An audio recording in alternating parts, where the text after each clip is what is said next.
Welcome back everyone to ESA Winter 22. We are on our way to raising $100,000 for Alzheimer Fund. Links to donate can be found below the stream. We would also like to thank Clear Start. Check out their line of products in the panel below the stream.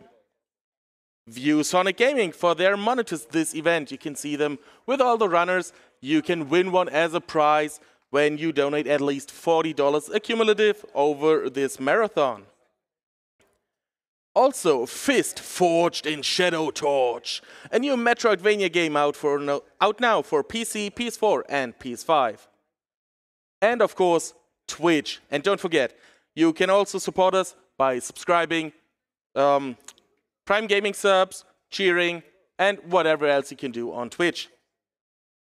And now, it is time for Jhay versus HardcoreGaming, Super Mario Galaxy, any % Luigi, 2 players. Take it away.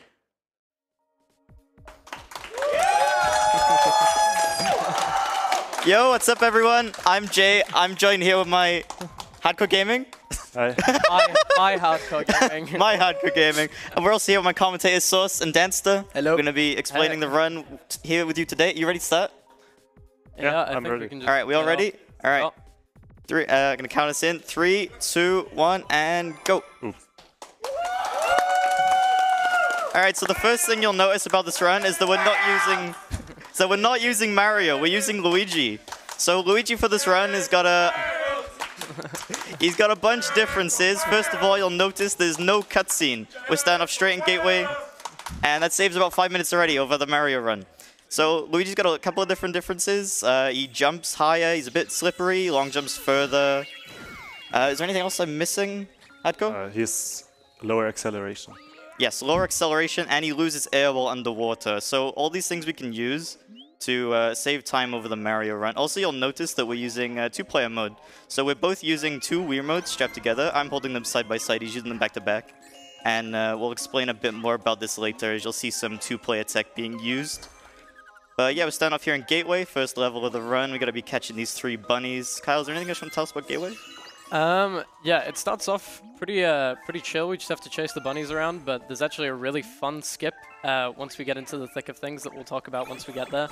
I think one thing extra to mention, even though Luigi accelerates slower, which we mentioned, he has a higher top speed than Mario once he actually gets going. But yeah. Alright, good bunnies. Good bunnies. That's the biggest reset point. We passed it, luckily.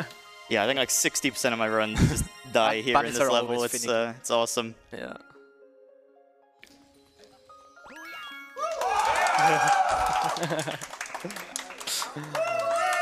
Alright, Gateway. Alright, biggest trick of the run coming up. Biggest reset point, Gateway skip is frame perfect. So, you know, always loving the frame perfect tricks. Coming up in about a minute or so. You can basically use a mega triple jump. Oh, do you want to explain what mega triples are? Yeah, or are we going to wait until Battle Rock? I can give it now, and then I can clarify again in layman's terms in Battle Rock, but I won't give too much of a technical explanation. More or less, when you do a triple jump on a slope, your tilt doesn't update quick enough, which allows you to jump higher. And we have to neutral on the stick the frame before we jump in order to achieve that, which is why it's frame perfect. But yeah, if we do it correctly, we'll be able to skip one of the planets in Gateway, and it saves about 20 seconds. Yeah, quick cutscene skip here, insta-break in the crystal. We're going over to the chip section. 5 chips we're going to collect, and then we're heading over to the last planet for Gateway skip. And yeah, very fun trick. All of us Galaxy runners love Gateway skip. We've tried like dozens of different setups. They're all pretty finicky. They've all got their moments. So what is like the 2-player thing actually doing? I'll explain in a sec, because Jay's about to do Gateway skip. Nice! And he got it. Nice! Let's go! Good job, man. Absolutely huge. Yeah, so 2P helps with starbit collection, which actually allows us to do a different route a lot easier in 2-player. That's possible in 1-player as far as I'm aware, but not used as much. Because, yeah, also, Jay's hopefully going to hit, the 4-frame window to jump there, which skips a 12-second conversation with the Luma So yeah, it actually saves quite a lot of time, but yeah, you only have 4 frames to jump once you hit the ground. All right, absolutely beautiful gateway. It doesn't normally go like that. Yeah, that was actually really good. So yeah, I'll continue with the 2P explanation while Hardcore finishes up gateway. So yeah, it makes Starbit collection a lot easier, so we can get a lot more of them. You can hold enemies using the 2P Wiimote, and probably the flashiest part of 2P is 2P jumps, which you do a homing ground pound that has a 6-frame window to input, and then you click on Luigi with the 2P Wiimote and you get launched upwards, which makes some skips easier, and and also allows for some skips that are only possible in 2P. And yeah, we'll see some examples later in the run. All right, nice. Finished up with the first level of 60. We need to get 60 stars. 61. 61. We need to get 60 at first, and then the last one, which is Bowser 3 and the Fate of the Universe. Hardcore, where are we going first? We're going to go to the Terrace, which is the first dome out of 5 we visit in this run. We're going to Good Egg Galaxy, very infamous theme that you all hopefully recognize. But first of all, we'll talk to Rosalina, have some backstory in Japanese, so most of us won't be able to read it. But yeah, have fun. Yeah, I guess that's another thing to clarify. We play on JPVC, which is technically not the fastest way to play the game, because 3D All-Stars is faster because of loads and also Korean text. But yeah, Wii U VC is the fastest way for like this subcategory, because the boards are split between the consoles. But yeah, it has faster loads, and Japanese text is also faster as far as I'm aware. But yeah.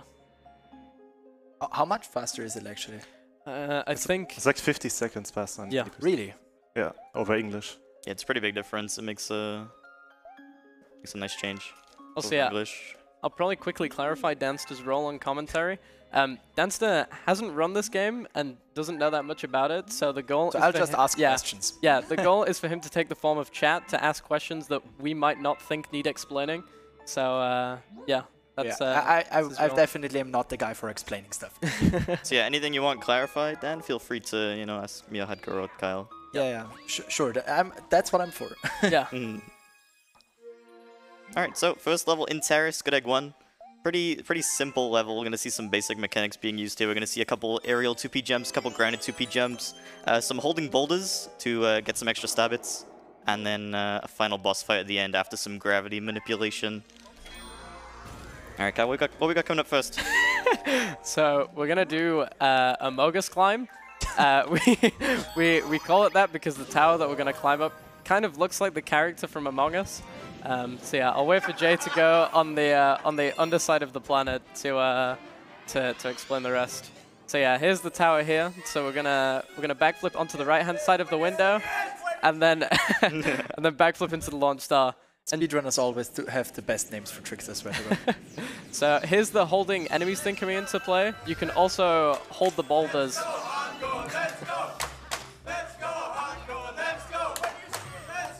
We have the whole Galaxy community in here basically just chanting for Hardcore and Jay. But yeah, when Jay was coming up to that planet, you might have seen that he was holding the boulders, which allowed the other one to run into it, which gets us a lot of star bits early on. Which is, yeah, a good example of using 2P to get a lot more star bits than you could normally. Alright, here we can skip killing the plant by doing just a simple backflip up to this section. Yeah, we can You're going to see a lot of tricks like this where we just, you know, leave gravity zones to enter new ones. They're pretty, you're going to see them everywhere, so we're going to not explain all of them, just the big interesting ones. Yeah. Yeah, first boss of the run, Dino Piranha, pretty simple fight. I'm going to be shooting stab bits at some phases, slow it down a little bit, but not really too much to talk about. Do we have any donations? Oh, we do indeed. We have a $20 donation from Silos saying, I wish my good friends Jay and Hardcore the best of luck with the any % Luigi race. I wish I could be watching in person right now, but unfortunately I couldn't make it this time. I'm looking forward to watching this intense and exciting race between these insane gamers. I will be donating an additional $20 for every Battle Rock out of bounds during the race. Go Wales and go Germany! And we also have a $25 donation from Ninshado saying, gotta support a great cause during my good friend Jay's race. Good luck to both runners, and I will donate an extra $25 if either runner gets first try Boolean. Thank you very much for that. And also, I have an announcement to make, because we will send that train in FF7 straight up to Suplex City. Yeah, shoutouts to Silo and Nin. Yeah, two very close friends of the Galaxy community. Nice to see everyone coming out for this big race. Alright, Good Egg 2 coming up is basically the introduction to Stabbits. The Luma is basically going to teach us how to use and shoot Stabbits. So we're going to be shooting 5 of this one to advance the game. And we will avoid crashing the Wii U. Yeah, there is a little cutscene skip we can do here, but it has a chance of crashing, so we're going to avoid that one, because I've had some bad luck in the past. But yeah, in this planet, we need to collect 100 Stabbits to feed a hungry Luma to unlock a planet near the end. So you're going to see a bunch of 2P shenanigans where we can shake bushes, we can shoot enemies to get extra Stabbits, and basically going to get 100 that way.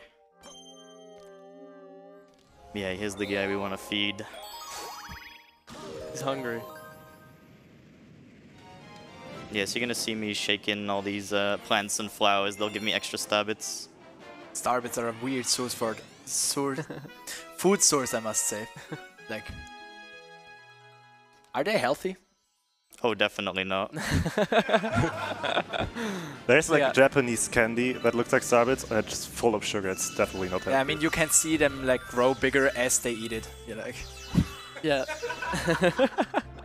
Yeah, you might have missed a pretty good use of 2P. Jay backflipped off of the platform and then used a 2P jump to reach the launch star, which isn't intended. Yeah, so a lot of the 2P strats in this run are just very like faster or different variations of the 1P strats. There's only a few tricks in the run that are 2P only, but we'll explain those when we get to them. So yeah, coming up the loom here, gonna feed it 100 to unlock the Pill Planet.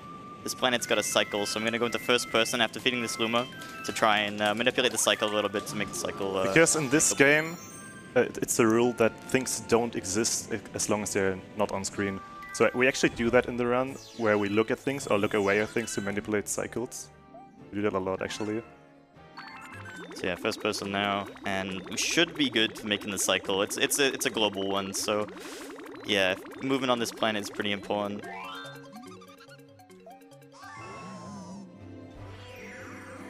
Yeah, common theme for this game is just, you know, go past everything. There's no intended mechanics in this game. Basically gonna be cheating everything.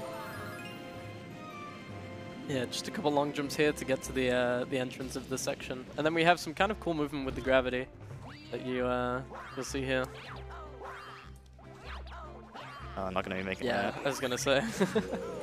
Would like to not get crushed. So yeah. Yeah, nice. Small little skip at the end. The game wants us to grab these 5 blue star chips, but we're not going to do that. That's slow. We're just going to long jump straight to the star. Yeah, there's not even anything special to it. You just long jump do a quick to long the star. jump.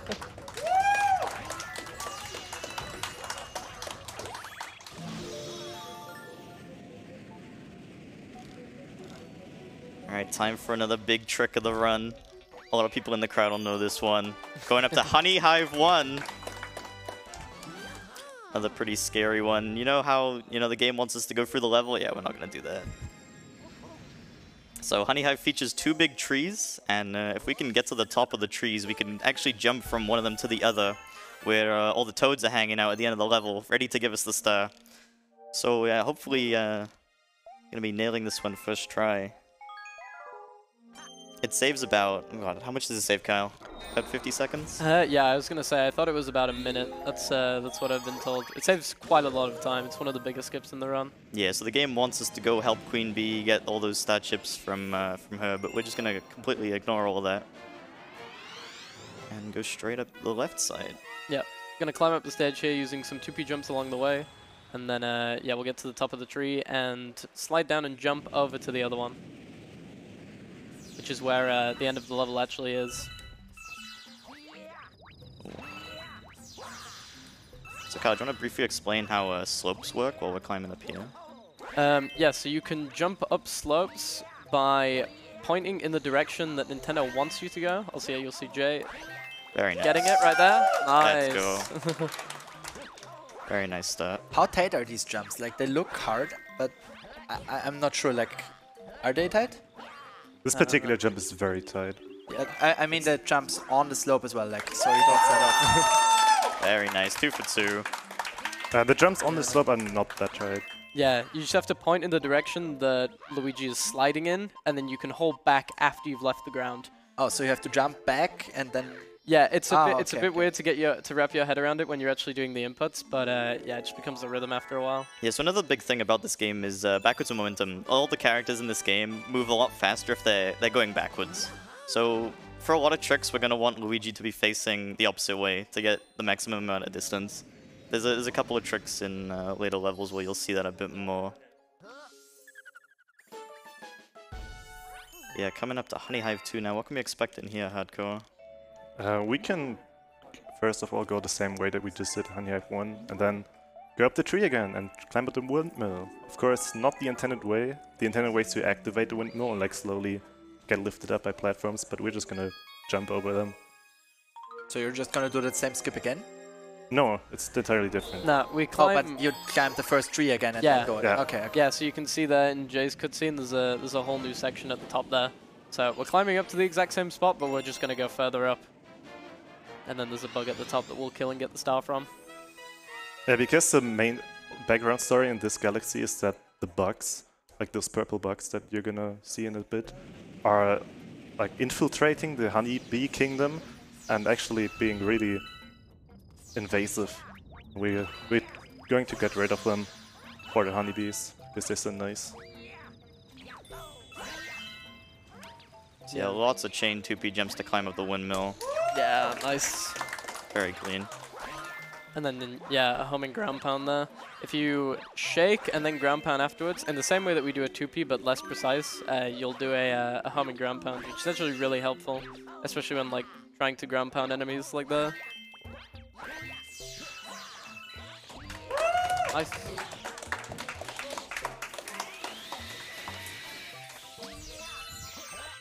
Alright, very nice start to the run so far. So is that only possible with the two-player jumps, or can you also do that with... I think you can do that. Yeah, you can do that with right? P as well, yeah. Yeah. I assume much harder though. Yeah, also probably a decent amount slower as well. Yeah.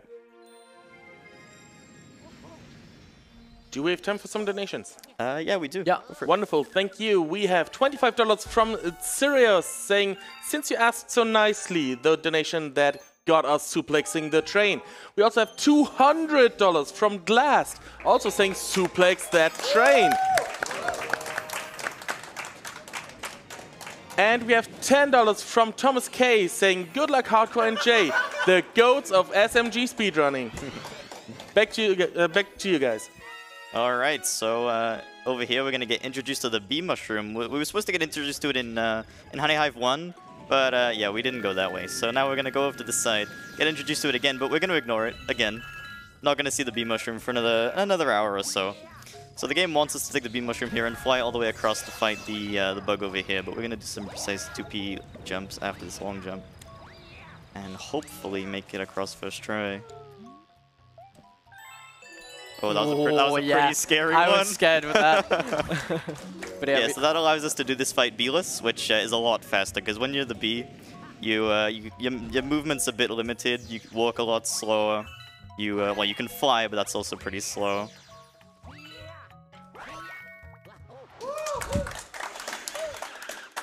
This last hit coming up is pretty tight.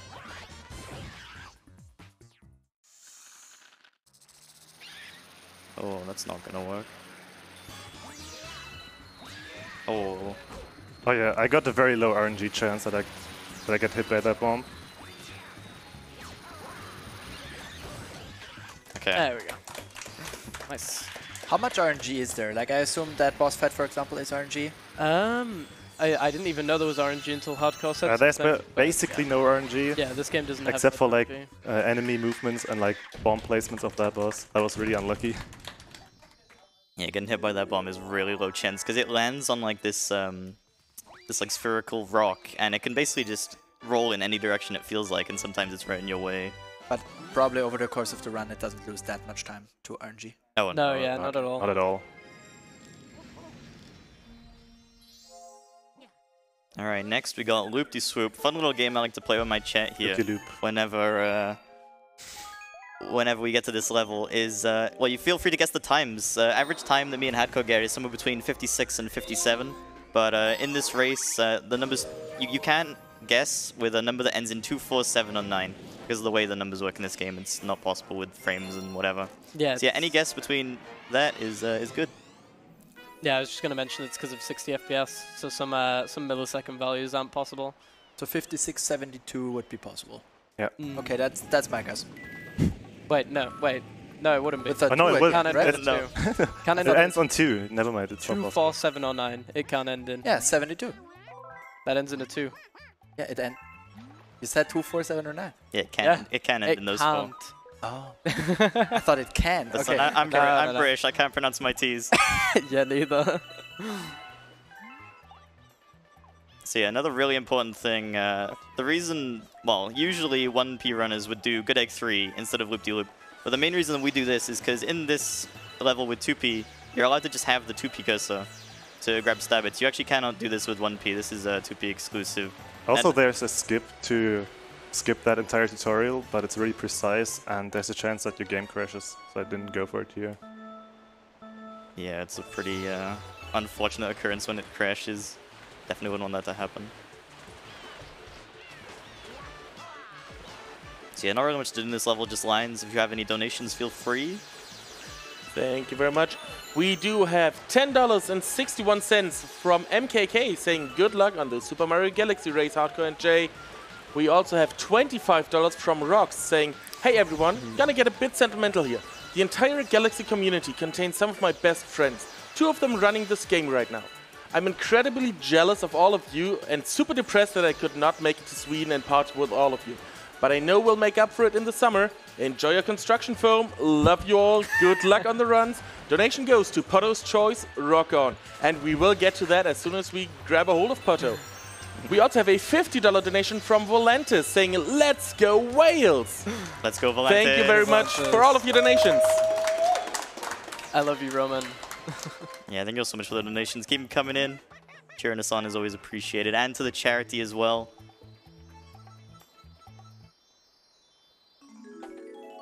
Alright, almost done with Terrace, Hardcore. How are you feeling?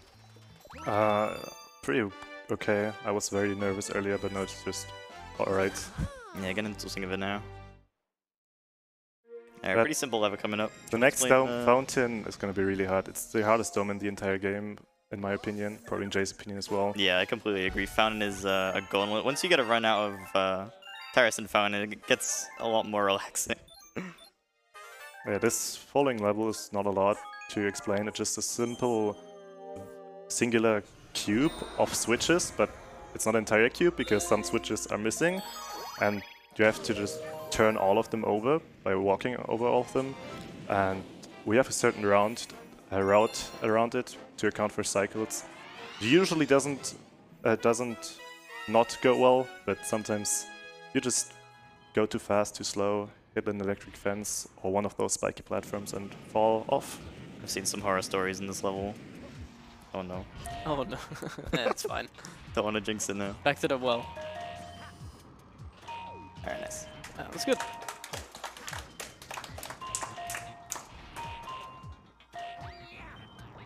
Alright, yeah, so now we're heading on to Mega Leg, which is the final star for this stage, and also like the boss fight. At the end of each dome, there's a boss fight of some sorts. It's either against one of Bowser Jr.'s creations or Bowser himself. But yeah, here we're fighting Mega Leg. Very fitting name, I think, for the boss. Yeah. Yeah. So Dan, do you have any questions so far? Anything you've seen that you want to know more about? I think actually one thing that I know a few things about the run, and I think like that thing that's coming up now is like, to me it looks very cool. It's probably not like that exciting for you, but like how you get to the planet with the fight. Yeah, I think I'll take the reins on that if you don't mind. But yeah. Yeah, feel free. Yeah, there's a whole section that the game wants us to do here to unlock the launch star and go over to the boss fight. But as you'll see here, we just backflip, do a 2P jump, ground pound, we're on the planet, and now we're in the boss fight. Yeah, the reason that is possible is because they just made the gravity so big due to the size of that robot. And they didn't consider that we could just go there. It's also possible without a 2P jump if you do a triple jump. I don't know, just Nintendo thinks when I saw that for the first time, I was like, what? I think that was one of the first things that I ever saw of the run. Yeah, some of the tricks in this game, they look so cool. Yeah, I really Even casually, I like this fight a lot. Yeah. Yeah, we're just gonna head up to the top here, and then we'll use some bullet bills to destroy the cage at the top of Megaleg's head, which has the Grand Star in it. So yeah, he brings up another cage now, but instead of hitting the cage to, you know, open up the first part, we're just gonna backflip over and load the bullet bill over the cage, allowing us to just go straight over. And that's it for Terrace. That's the first dome of the game. Just hit it, please.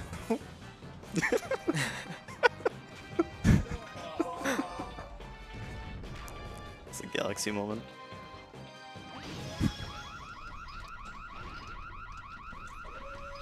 Alright, nice. Onto Fountain. Alright, we got a Grandstack cutscene now, which is pretty long. So anything you want to shout out or donations, feel free. Oh, we do have them donations coming in. We have $50 from Ty saying, I'm so proud of you both, Jay and Hardcore. This is just the beginning. Good luck to you both. We have $10 from Eden8 saying, good luck to both runners. I expect to see Jay driving, speeding and furiously flying through all the stages. We have another $10 from Aruzar saying, yo, good luck to the gamers and Source28. Really happy to see you guys enjoy yourselves on the big screen. Love y'all. I feel excluded on that one. You do. Thank you so much, everyone that's donating. It means a lot. Alright, so you'll notice that some levels we actually don't collect stab hits. So in this run, we need 400 for Sling Pod, 400 for Sweet Sweet, and 600 for Drip Drop. We're going to be going to these throughout the run. So we have a specific stab hit route, because getting stab hits at the end of levels gives us text boxes. And, you know, too many text boxes is slow, so we try and avoid as many of these as possible by just avoiding stab hits on some levels. So you'll see we'll grab a lot in these early few and then skip a lot in the later ones. Yeah, so we're coming up on Space Junk 1 skip here.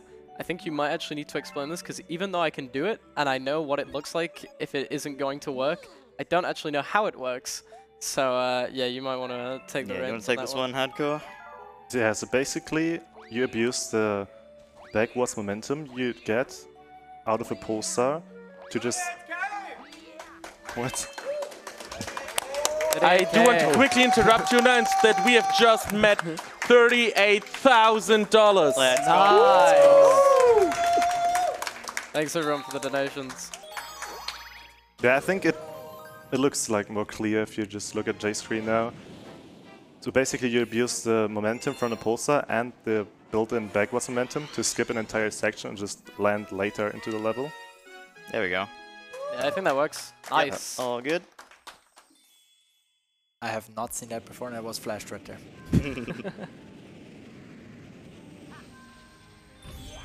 So I assume the gravity of that is just huge for some reason? Big enough to get to it, yeah. Because it seemed like you got pulled from so far away. Yeah, you have to make sure that you're either facing like towards the screen or to the left, so that yeah, the backwards momentum pushes you into the gravity field. So yeah, that would otherwise skip a full like star chip section, where you grab 5 star chips, take a sling star to a rocket. Pretty slow. It saves about 20 seconds to do the skip. And also in Space Junk Comet, which we can explain the comets, right, Kyle? Yeah, the comets are similar to the original, like a lot of them are similar to the original stars. So like, for example, Space Junk C is just Space Junk 1, but you have a 4-minute time limit, and if you die, you go all the way back to the start. But some of the comets are actually races with Cosmic Luigi. So for example, in Sea Slide, you basically just have to race Cosmic Luigi to a certain point in the map. And yeah, that's just where the star is. Alright, beautiful. And there's also the Daredevil Comet, in which you just only have 1 health, so you can't get hit at all. Yeah. And the Fast Foes, where just everything in the level speeds up. Yeah, and these comets have no checkpoints, so they can be really punishing if you like die to one of these in a run. Some of them can lose multiple minutes. It's pretty rough. But yeah, Space Junk 2 now. Actually, before the run, we already did some manipulations for the boss fight coming up, so we're going to be fighting Camilla. Camilla has cycles where she throws shells and fireballs And basically we just manipulate the cycles to make it so we get shells every time. Cycles carry through files, and it allows us to do basically whatever we want. Oh, yeah. Saved. It was almost bad. Also got bridge skip coming up. Hardcore, do you want to explain bridge skip? Okay, bridge skip is very bad. You basically... so there... I agree. So there are these octopus enemies shooting fireballs, and you want to hit those fireballs to boost over and skip the bridge. But there's an invisible wall, so you have to hit it very late. Nice. Very nice. Yeah, if you hit it too early, you just bump into the invisible wall and die.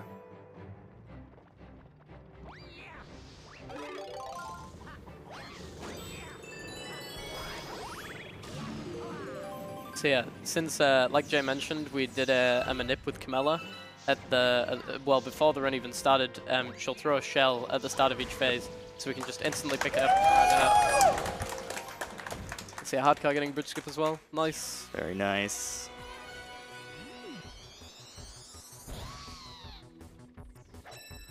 There we go. Fight over for Jay. Good.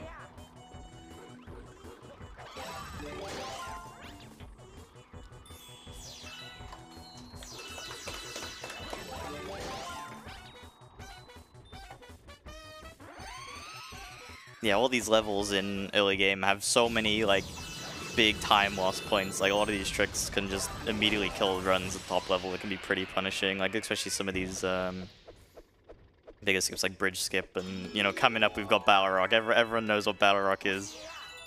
Gonna have a fun time explaining that one. Yeah. I heard about a mega triple. Is that the place? Yes. Yes. Yeah, that's it. Okay. First of all, we do... Please. Jay doesn't know the routes, so we use the routes. No, don't call me out. I'm pretty sure I remember it, which is hilarious. Hey, listen, I just want to make sure. You're second place and I'm like 98th. All right, Got the so two first place runners here, not knowing the route. I know that. Cope. all right, listen. So the routes in this. Listen, let me cope. So this level, upcoming level, is also another big time loss point. Who would have thought? It's a fight against the Tarantox. It's basically a big spider. Oh yeah, Jay just clipped through the glass, by the way. Oh yeah. We kind of brushed over that. Casually. Like Yeah, just casually clipping through the floor. So when you're crouched and you spin and uncrouch, your hitbox goes slightly under the glass, allowing you to just clip into the launch star, which you know, doesn't actually break the glass. It's the launch star animation that does that. All right, everyone's favorite boss coming up. That boss has some... that boss has some insanely precise and hard strats, and most of the time you just don't get them. Alright, we'll give it a good old try. So what you're looking for is Toad hitting Tarantox at a really precise point.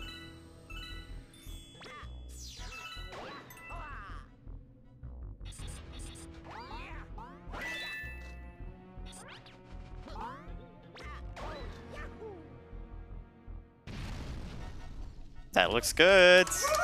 That's a really good one as well. So you can see Toad is in the middle of being launched during this cutscene, and yeah, Tarantox will just flip straight over, because yeah, Toad gets frozen when the cutscene starts. So for that cat fight, can you like only hit one at a time? Yes. Yeah. Because it looks like you could hit two. Yeah, yeah, it only allows you to hit one at once. I think that misses. That looks... Oh, oh, that might work. Maybe. Nice. Nice. Very nice. Let's go.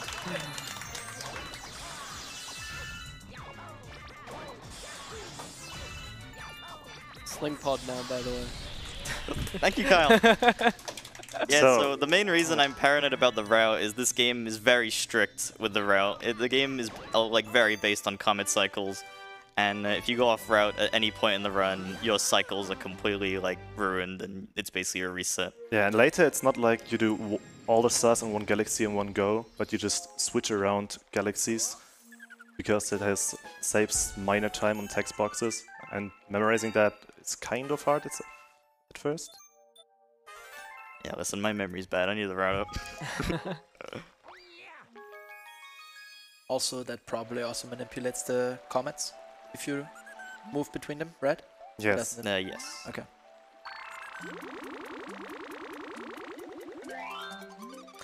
Alright, Sling Pod, probably some runners' least favorite levels. I know it's my least favorite, because yeah, getting hit by the cannonballs here can be pretty annoying. Also aiming the slings as well, but that might just be because I'm bad. No, aiming them is pretty painful. Yeah. I don't think anyone likes how sling pods work in this game.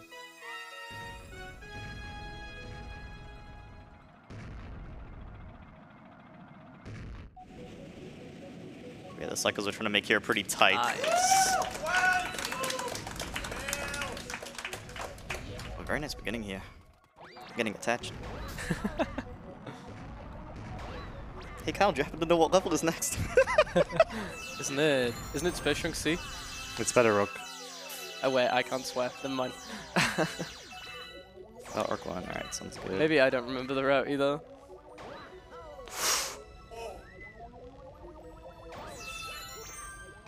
It's fine. We called it Nice, optimal. cycle. We called it optimal. It wasn't even optimal because it's the same cycle. Yeah, we don't talk about that. It looks cooler. Let's go! Yes,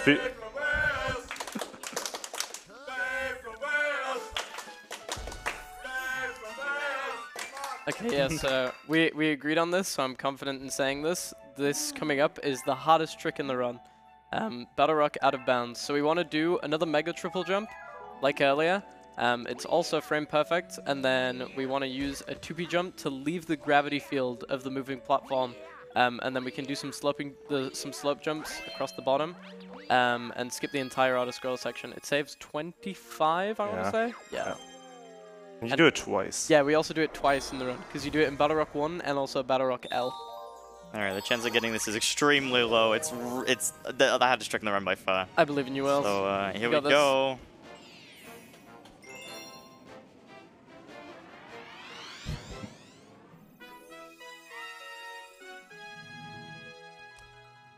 Oh.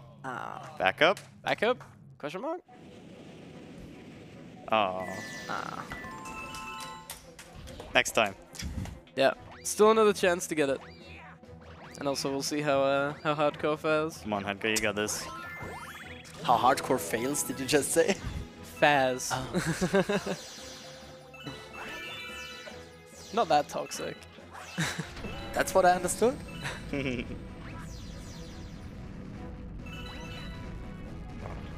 Back up. Still a chance for the backup. Oh.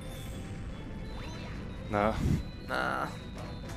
It's alright, we'll get it in L, right? Yeah. Go Yep. Cope. Still Battle It Rock looks L. cool even if you don't get it, to me. So yeah, this whole section's an auto-scroller now, so anything you want to read, feel free. Thank you. We have $5 from Ginkgo saying, good luck to both Super Mario Galaxy runners from the first row. And a special, special message to Hardcore Gaming. Don't forget to eat the construction foam. We also have $20 from Zach in the box saying, crazy to see Jay and Kyle on the big screen. So proud of my favorite Welshman. Good luck to both of you. We also have $10 from Late Night saying, we love Jay and Hardcore. We also love Source and Silo. Hope you all are enjoying ESA in Sweden. You've been replaced. Peace and love to you all. Peace and love. I'm sorry, Dancer, but this next one has you included. We have $10 from Platicorn saying, hey all, super excited to see you all on the big stage again. Good luck to both Wales and Hardcore, and great commentary from Kevin Danster. Here's to a great cause. Back to you guys. Is it rolling green or? So apparently I'm Xylo now. It's C. Go, go, it's C. go. It's C. Bro, get the route up. Rolling green is before Bowser I'm 2. coping. I mean Bowser 1.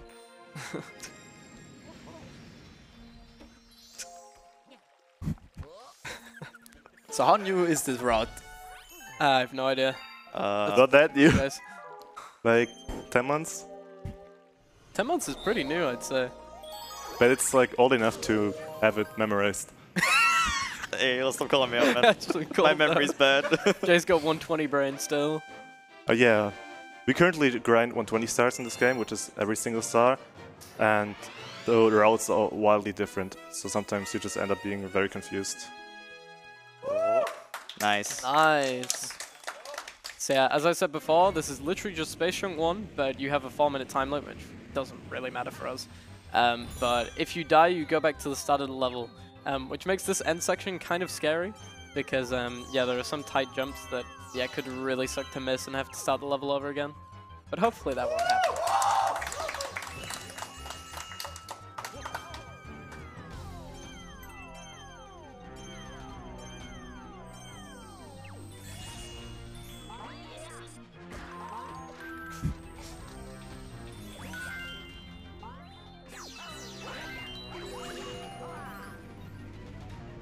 Nice. All right, no deaths. That's what we like. Not yet. Not yet.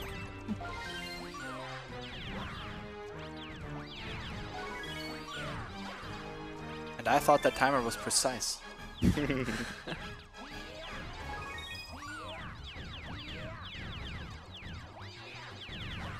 Right, so now we're going into rolling green. Thanks. No problem. Always happy to help. You know, just tell me the next level every time. That'd be great. Yeah. All right, 2 more left in Terrace now. Fountain. Fountain. Same. Listen, same thing. Yeah, I'm but here they all the time basically are. anyway.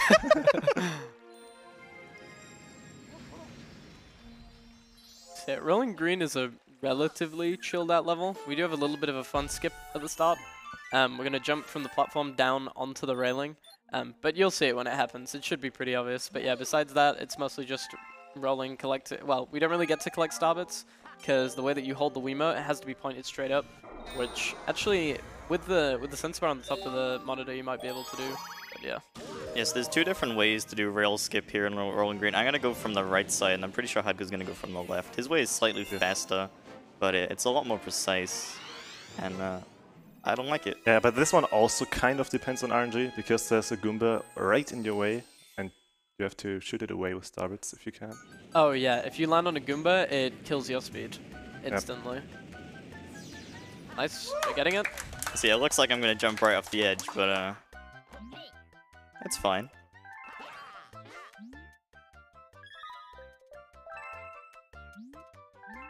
See, not really much to optimize in this level other than that. It's basically just lines towards the star. And there's a pretty small optimization you can do right before the ending is change Luigi's, like the way he's facing to backwards so we can get some backwards momentum, and I ruined it. That's fine. Nice. Let's go, Hardcore.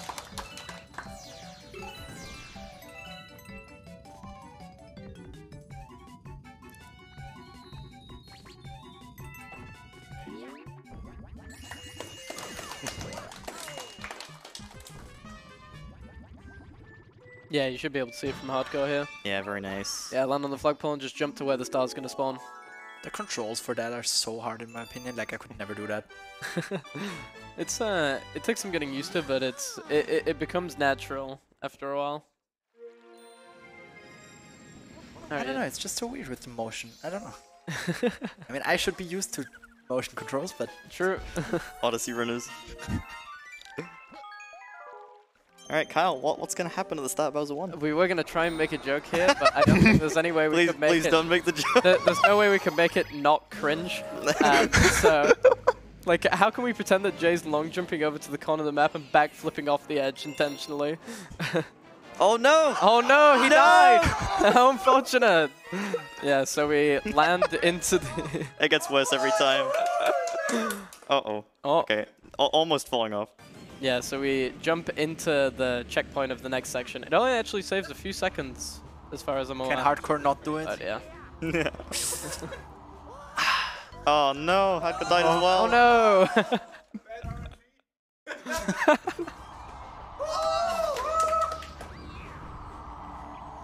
Alright, one of the first 2P exclusive strats coming up. There's a giant hitbox for this, you know, boss fight trigger. And we're gonna get it from here. Instead of taking the stairs all the way around, dodging Bowser's files, we're just gonna go straight from here. Do a 2P jump straight into the fight. Yeah, triple jump, and then 2P, and we activate the cutscene.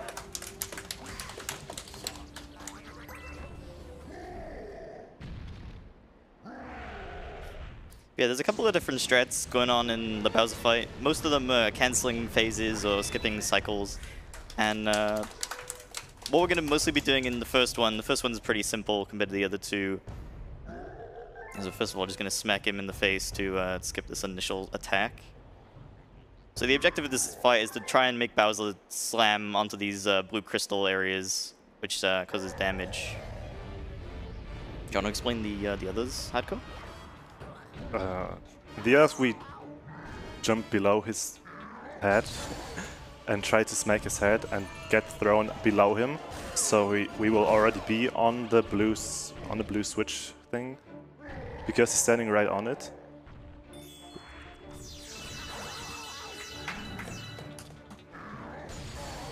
Yeah, one more hit. Each phase of this takes three hits, and then he's down. So yeah, there we go, right underneath Bowser there, straight onto the blue.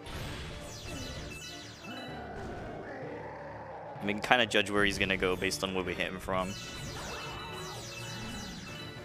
Alright, nice, and that's the end of Fountain. Yeah, nice.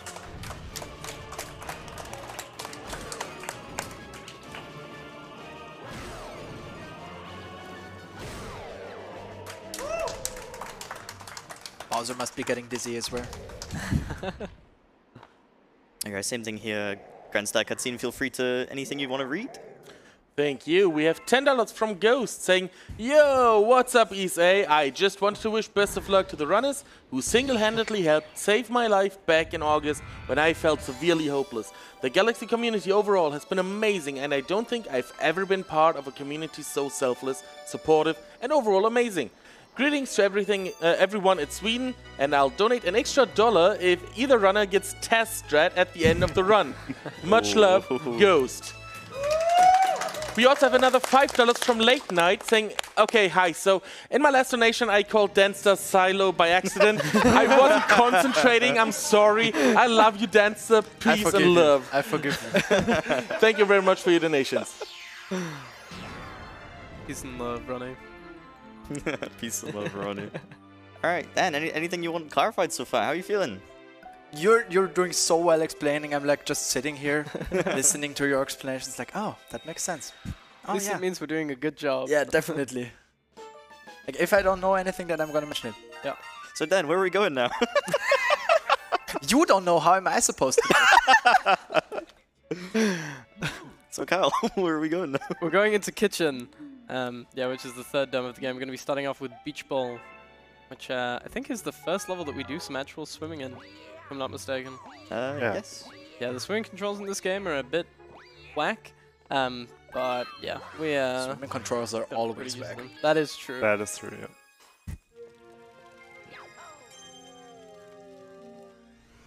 But yeah, the first star we do actually get to do some fun 2P strats. I don't even know how to do this star casually, because I only know the speedrun way. You have to get starships under the water to then activate a launcher, which launches you up to the section we're just gonna triple jump to. Yeah. Yeah, this is a really short level, so yeah, there's a bunch of chips under this water where I'm pointing, like Hardcore said. But yeah, we're gonna go the complete other direction. Just get the long jump over to the left here and climb up this hill.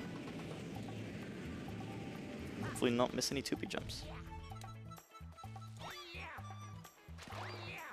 And there you go, that's the level. Yeah, that's it. No stat chips needed. So can I just point out, it's crazy how close we still are, even though we're like nearly an hour in. And I think it was a 44 fountain? Something like I had that. low 45, so yeah, I had 45. Yeah, pretty good.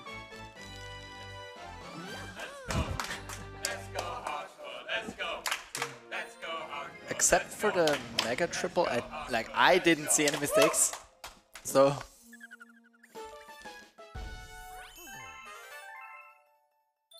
Alright, another pretty basic level coming up here. Kyle, take it away. So, that was a nice voice crack. So we're gonna long jump over to the penguin, and I think I've only read it in Japanese, but I think he explains to us that he's looking for the golden shell, which I think no, you can't see it in the cutscene. But yeah, we just swim down there, grab the shell, bring it back up, we get the star. It's about as fast as the first one.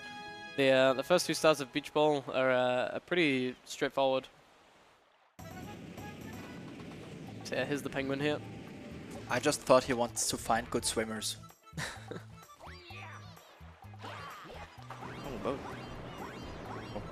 Yes, so in this game, there's two different types of ground pounds. So you got your homing ground pound, and when you're long jumping, you can do like a frame perfect input to get a frame perfect ground pound, which skips the homing animation and just puts you straight into the ground pound. It doesn't really save that much time; it's just a minor thing. But just lots of small optimizations add up in a game so long. The world record for this category is by Hardcore is a low 217, and really adds up.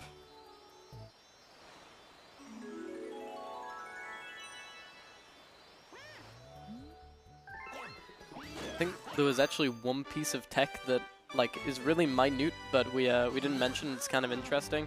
So we mentioned that Luigi is kind of slippery. Like he has pretty low friction, and if you like run somewhere and let go, he'll just slide. But the amount Luigi slides is based on like your stick input basically. So when we want to stop with Luigi, if we go neutral on the stick for a second and then quickly tap in the direction we were going, it will stop Luigi immediately. Because the game thinks that we were only going so fast because we only did the stick input for a second. You might notice it in a few places that we like come to an immediate halt, and that's why. Yeah, there are a bunch of small minor things in this game. Another one that's pretty important that we forgot is camera cancels, Kyle. Don't call me out, please. Not I am calling you out. Yeah, so every time you come out of a launch star, if you quickly go into first person and leave again, it skips like the landing animation from the launch star. It saves 0.5, and obviously there's a lot of launch stars in the run. It probably comes to save a couple minutes, and the reason Jay is calling me out is because I always forget to do them. So yeah, I lose. You'll win one day. It's fine. Yeah, hopefully, Copium.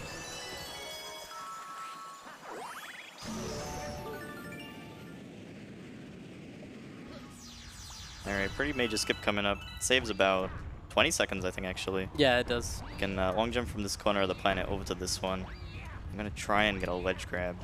Okay, never mind. That still works. Wall kick still works, yeah. Yeah, wall kicks will work. I want to know how the gravity of this planet works. Like, what? I assume it's just like down the middle. Like and a black hole like in the middle of the planet. Yeah, if you fall into the planet, you go into like the whirlpool, you just get sucked down the entire planet into the Makes sense, makes sense. Yeah, into the black hole. But of course we won't see that in this run. Alright, let's make sure I'm going the right way again. Yes, it is Bubble Breeze. Man, this road's so hard. So yeah, Bubble Breeze is pretty self-explanatory. You get into a bubble, hence the name, and you use 1P to just push Luigi around the stage and collect the star chips. And then after we land on the planet afterwards, there's a pretty interesting skip, but I'll explain it once we get there. Yeah, we like to call it the Bubble Breeze Ultra shortcut because it's a pretty big skip. Like, it's one of the simpler ones in the run, but it saves a lot of time. Like, doing the whole section casually is really slow, especially with all the cycles we have to wait for and everything. Yeah, a lot of these bubble movements can be pretty finicky because the way motion controls work in this game. Yeah, and we also want to avoid the mines here. If we hit any of them, we just fall into the poison and die instantly. So yeah. All right, so here's the skip coming up. So Jay will backflip onto the collision of these spikes, and then you just long jump to the right, and the stars are right there. I didn't miss it this time. Hardcore getting it too. Nice. Very nice. Is that precise? It looked like there was like an invisible platform. Yeah, there's an invisible platform. It's not too bad. Just one of those things that don't really make sense at all. I gotta do that in my normal playthrough. I don't like that stage. I think it's Beach Ball S. Yes. Man. Do you want me to open them up on my... Actually, I don't even know if I could find them easily on my phone. No, it's okay. We got them. It's fine. Yeah. So actually there's going to be a very interesting start at the end of this level, which I don't think Jay does, but I do. Well, you'll see. Is it bad that I'm kind of hoping that somebody gets green shelled at some point during this run? Just so we can Listen, it's inevitable. Oh yeah. So in this game there's two kinds of shells, green shells and red shells, And red shells are supposed to home in on anything that you throw, so you only have to throw like in the near vicinity of an enemy, and the red shell will aim on it. Green shells are not supposed to do that, but sometimes do that a little and go to directions you don't want them to go. And sometimes you just aim it up front and it goes straight left. Yeah, there's some very horrifying clips from members of the community where they'll just be aiming at something and it'll just home in on something off screen. Okay, I'm trying to do something. Oh yeah, focus on Hardcore right now. Nice! Good job. So for that strat, you do a triple jump with the ice flower and do an ice flower spin, which is very low, and you want it to run out right after that spin, so you can do a normal spin afterwards and reach your star.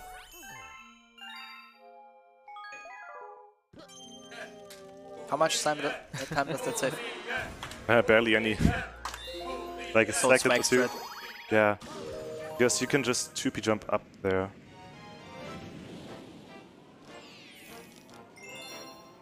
Alright, this is one of the big reset points. This is home of Boolean. One of the strats that don't make sense at all. You just keep doing the same inputs. Sometimes it works, sometimes it doesn't. Feels like. So yeah, this level has a cool start to it. You just jump and spin and you fall around the planet and you land straight in the launch star.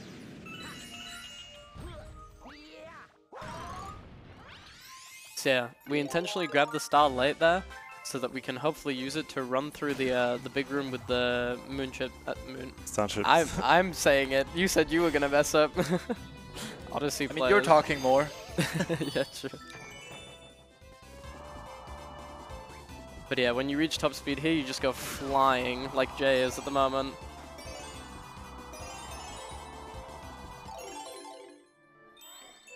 Alright.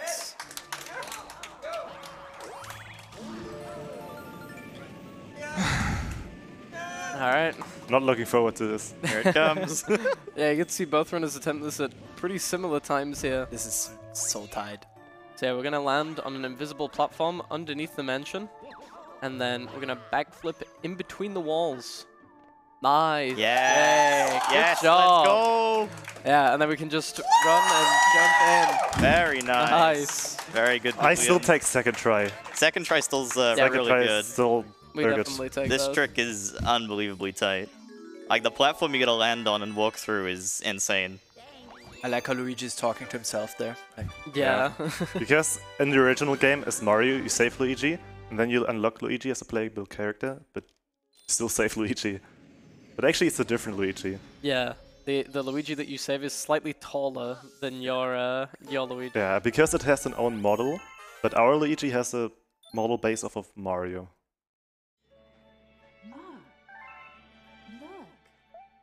Alright, we're gonna have our first like NPC interaction here. We're gonna be going over and talking to Luigi after we talk to this Luma here. So we're gonna start feeding it, and then long jump over to talk to Luigi, because this spawns some pretty interesting stars, which are really fast. Yeah, because there are certain stars in this game where Luigi just sends you a letter and it's like, "Hello, I found a star, please come to me." But those only unlock after talking to him on the observatory at least once. Yeah, and those kind of stars are really fast. So yeah, we're basically going to be intentionally doing some really slow levels to unlock some faster ones later. Yeah. This is the main gist of it. Alright, Dan, what are we going to do in this level? Oh, this level, if you ask someone who doesn't know the game, or who doesn't know it as a speed game, what they imagine a Galaxy Run is like, you can show them this. Count the number of long jumps. The long in jump this simulator stage. game.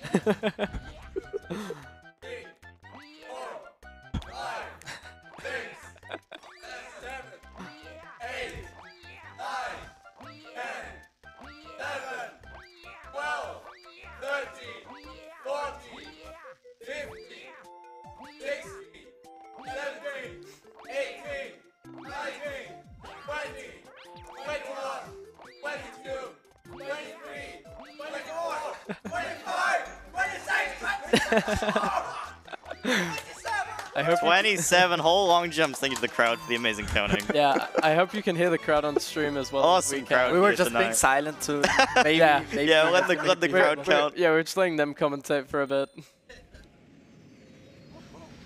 And now we actually already get to the first Luigi letter level, which is the fastest level in the game. Yeah, blink and you'll miss this one. So yeah, Toad's telling us that Luigi's stuck on the roof. We gotta go save him from the roof. Locating Good Egg and Terrace. So I'm gonna quickly go back over and revisit this. Luigi, you're stuck on that roof. Get yourself. Gotta go save him. The thing is, I think the dialogue actually changes when you're I think I playing remember WD. that from Yeah. casually. Yeah, in the English version, Luigi just says, "Ah, it's me," or something. Something like that. Yeah. So yeah, we're just gonna long jump on this Octoomba, wall kick, and we're there. That's the start. And that's it, the level's done. Level start.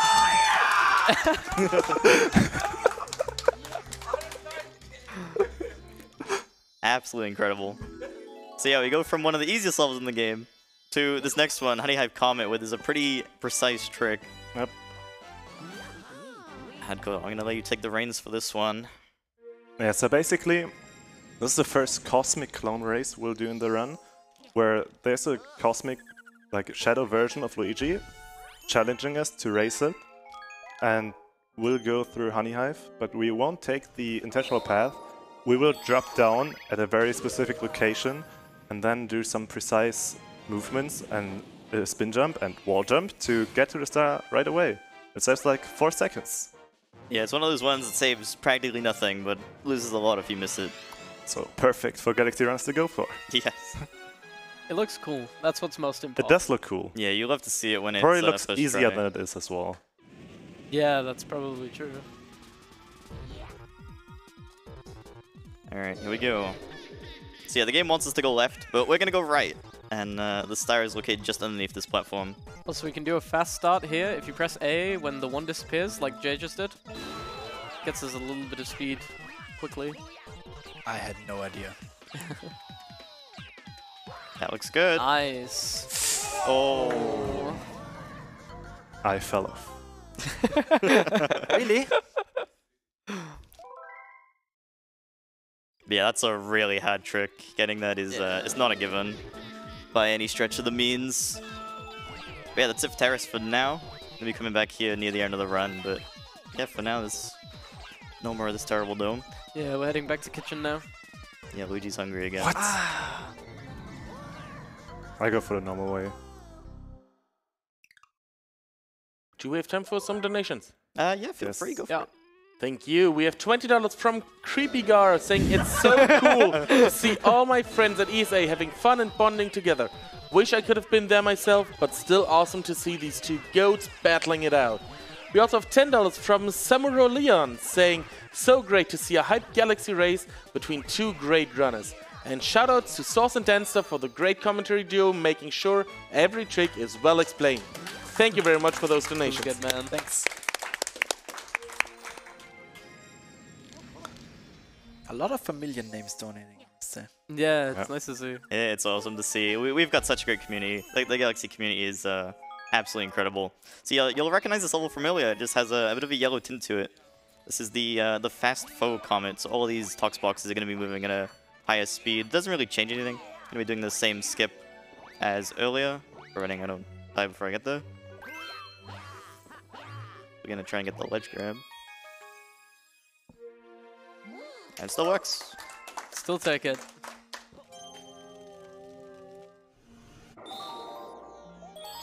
Nice.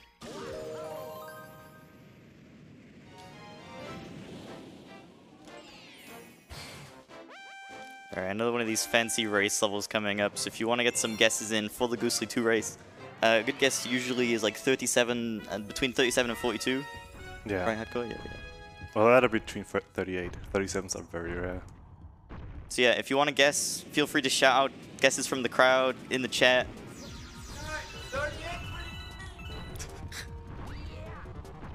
38-23 is a very good guess, Ginko.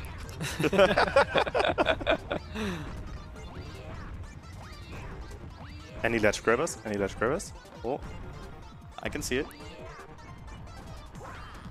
Oh, almost. Still really good though. Yeah, still 2 got for it. 2 on Beach Ball. So yeah, we're gonna be heading over to King Boo's Bone Pen, covered in pulse stars and giant space meat. Gonna be trying to avoid getting hit by the meat, except one where we're gonna intentionally bounce into to get some extra speed in the other direction. Yeah, I'm gonna be ignoring these stabbits.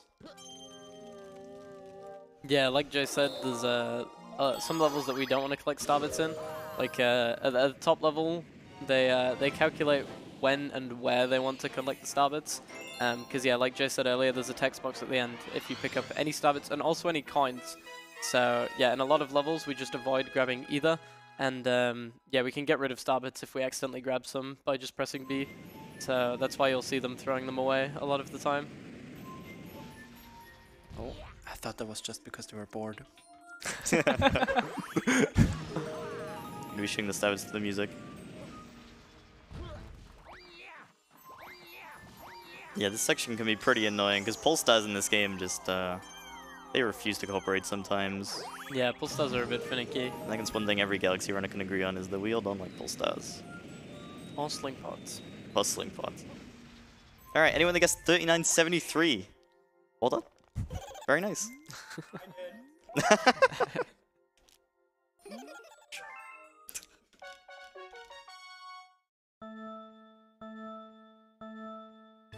Alright, same thing over now on Hardcore screen. Feel free to guess again what time Hardcore's gonna get.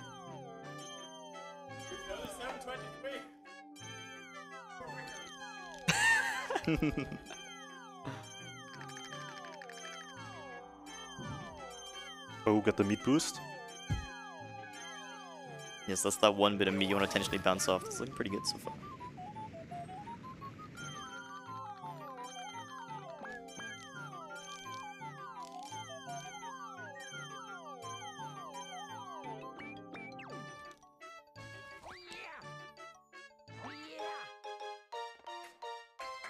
The big boom must feel like he's getting bullied.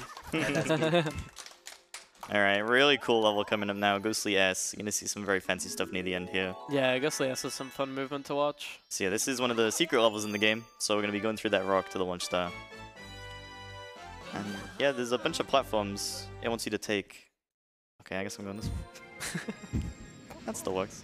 Yeah, I guess we're gonna be ignoring all these platforms and just jumping across them because Luigi, very long jumps. And this is keyless. So yeah, we're gonna use a 2P jump, backflip on an invisible wall, and then I can't even explain it quicker than you can do it. Usually, you're supposed to collect a question mark coin, which unlocks the normal way, like slowly appearing. But there are some doors that are already existing before you even do that, and we try to jump on those invisible door frames. Yeah, so every bit of collision there is just invisible, and we gotta just figure out with the land based on our own feeling. Yeah, so now we're heading into Airship Armada, which is another Bowser Jr. stage. This boss fight's a bit of a... How do I say this without... what's the word where you don't swear? Hassle. It's a bit of a hassle. Yeah, yeah. There's a bit of everything going on. Is a good way to put it. And also, if you die, you spawn right at the start of that long section that you just saw on the screen. Very also, nice, yeah, keyless. Hardcore also getting keyless, nice. I assume like the hitboxes are always there, but you just can't see them. Yeah, the door. But only yeah, of the doors, not yeah, of the only floor. the doors. And yeah, we're gonna do a shot here to skip a lot of stuff, and we'll just catch ourselves on the pull star here. Yes, usually the game wants you to shoot to the individual ships, but we can skip straight to this one by grabbing the pull star.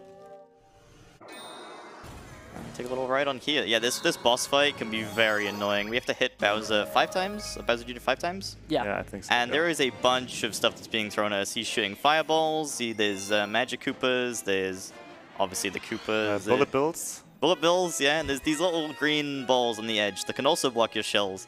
And we have to deal with, green shells occasionally homing in on things. So this fight can be very punishing. Can this also be manipulated with no. file? Nah. There are good strats to do, but if you mess them up even slightly, you just have to make something up on the fly. It's a pretty good start. Yeah, I was gonna say it was a really nice first phase. There we go, we're done. Nice. That's it for Kitchen. For now. Yeah, for now. Yeah, we will come back here later for Boy Base, but yeah, we have a couple miscellaneous stars to grab and then we're on to bedroom.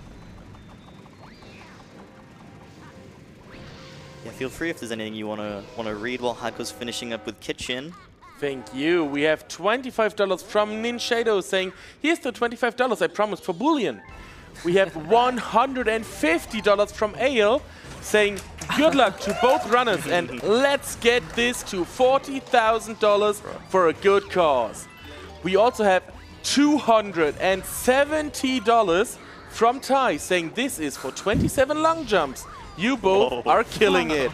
Thank you very much for all of your generous donations. Wow, those are some incredible donuts. Thank you all so much. Should have done 30. That's amazing. Should have done some more long jumps. Yeah. Also, I'm not saying this to make fun of you. Don't forget to talk to Male Toad. Oh yeah, this is very important. Yeah. This is very important part of the route. Male Toad here spawns Battle Rock L, so if we miss this, yeah, the run's pretty dead. Yeah, we're gonna not forget. We're almost gonna get our second attempt at Battle Rock Outbounds, but first we got Hurry Scurry. It's a relatively short stage. We should get through it pretty quickly.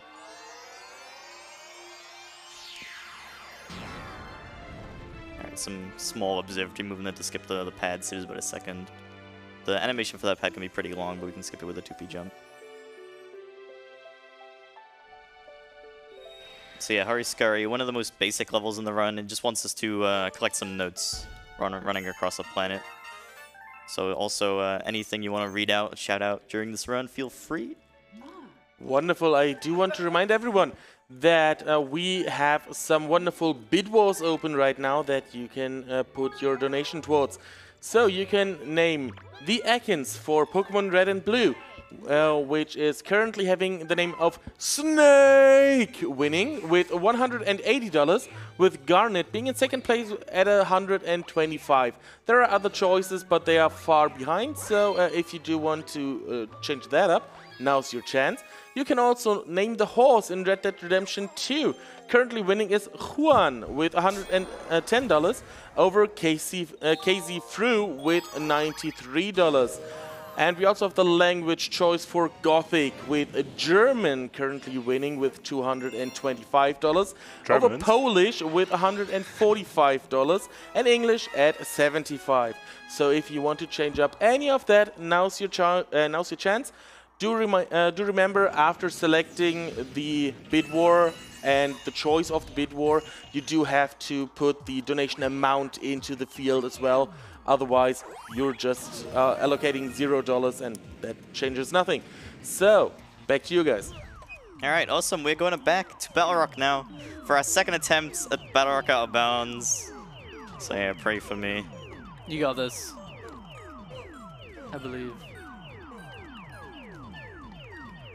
Alright, here we go.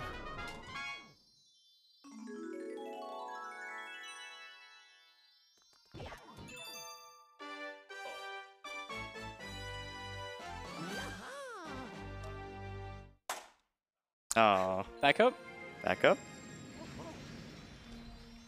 Nah, no brew. I think that was good height, but not the good angle. Yeah, the angle was pretty bad.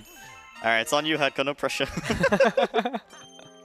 Come on, we gotta see it once. Yeah, I cannot stress how hard this trick is. Moving platform, frame perfect neutral input, really precise angle. It's really the whole bang. It's really cool to pull off though. Alright, here we go, best of luck, Hardcore.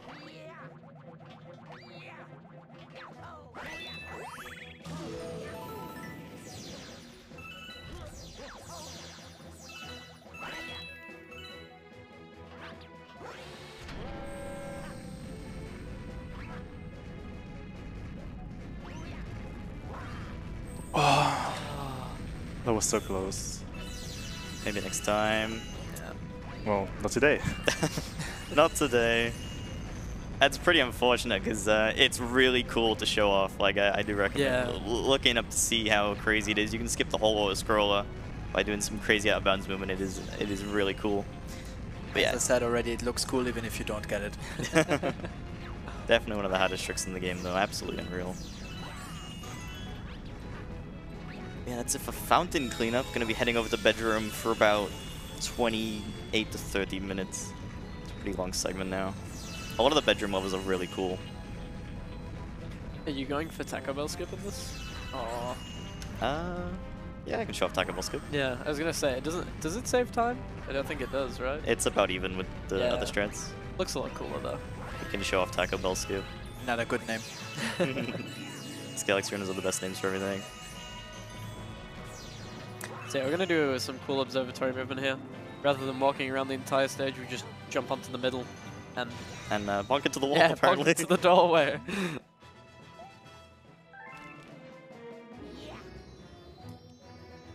So yeah, in Bedroom we have Freeze Flame, Gusty Garden, and Dusty Dune, as well as Honey Climb and Bowser 2.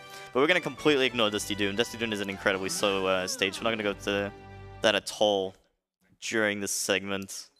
Starting with Freeze Flame 1 though, we're going to be fighting Baron Brr. Plenty of cool movement here, climbing up to the top of the mountain. First introduction of the Ice Flower, I believe? No, Beach Ball Secret. Oh, Beach Ball Secret, true. So yeah, first we have to catch a penguin here. Already struggling. Yeah, it's gonna run away from us, but we should catch up pretty quickly. And then it'll spawn the launch star and we can go over to the main stage. I think the penguin is actually pretty mean to you. I think the penguin says like, you will never catch me, old man. Something like that. Well, we showed that penguin. Yes, the way the ice physics work in this game are super satisfying. You can do skating long jumps, skating triple jumps. They give you so much more momentum than normal movements. So you'll see I've used a bunch of this now we're in the icy levels. So yeah, we're gonna grab an ice flower here, and then attempt to use it to jump on top of one of the question mark blocks over to the right here. And then once we're on it, we're gonna long jump over and yeah, barely grab the Sling Star there with a shake. And we're up into the boss fight. Yeah, the Sling Stars have some crazy big hitboxes, so there's just some yeah. It's pretty nice stuff with them. Yeah, this boss fight's pretty self-explanatory. You just have to spin when you're close enough. Yeah. So you can basically just immediately get some hits off as soon as the fight starts. Yeah, it's relatively simple and like pretty easy to do right, but if it goes wrong, it's so annoying. Yeah, this boss fight can be a pain. Yeah, it's free swim one.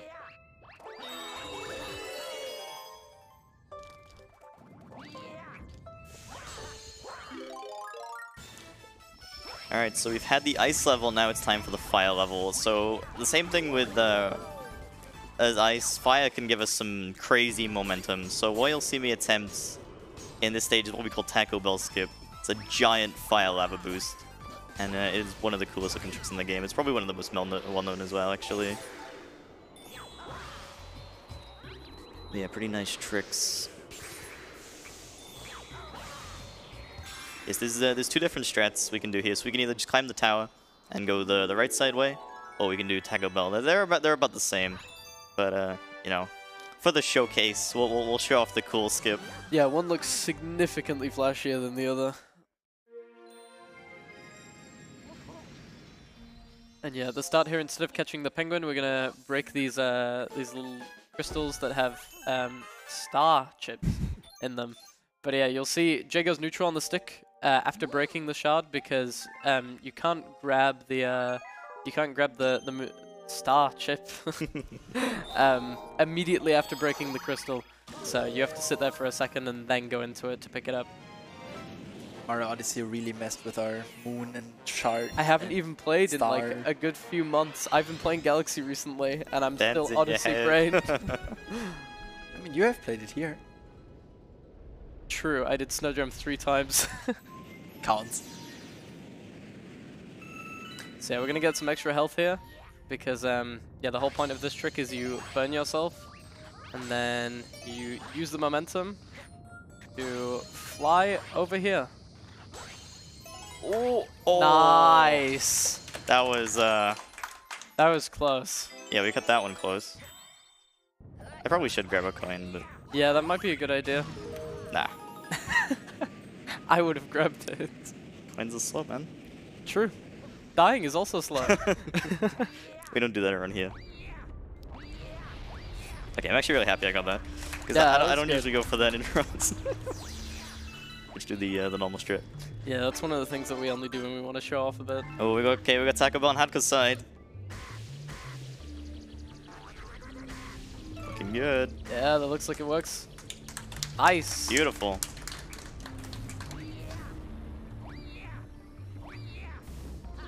I'm in awe on how you get so much momentum from that. Like, it looks like you're just taking damage twice for no reason. Oh. It's fine. Oh, he's fine, he's fine. Yep, we're fine. No panicking.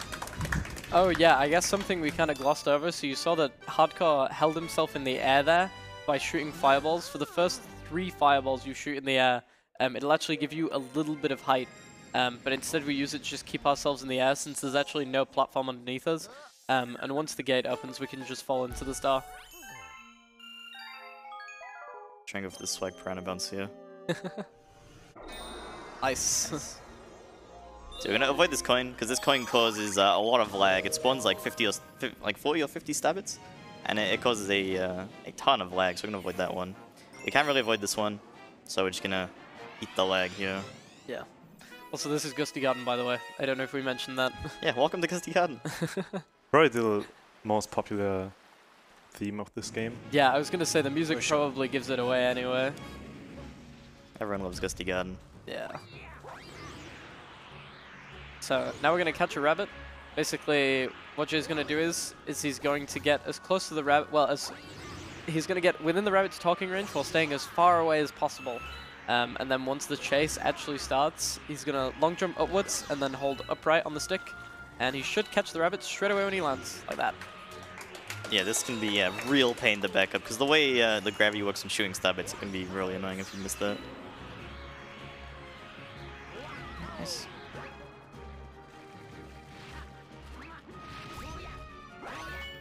So yeah, nice little 2P bounce to get on top of the piranha here. So we can stun it with 2P. It's another pretty cool thing you can do to stop it from attacking and then kill it while it's stunned.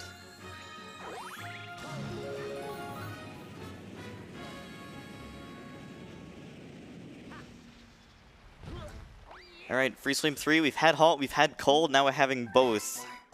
Freeze Flame 3 looks really cool. This is probably one of my favorite levels, exactly. Yeah. It's such an awesome one. Let's see a nice Hardcore getting Beautiful the bunny catch.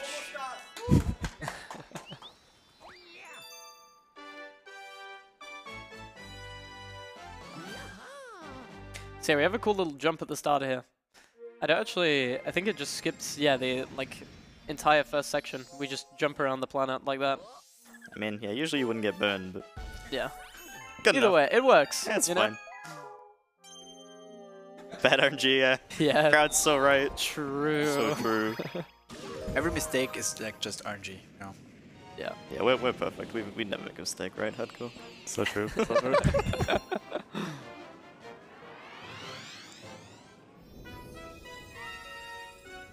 Yeah, there's usually a little switch you'd have to do to put this gate down. We're just going to triple jump over it. You're about to see a really cool long jump.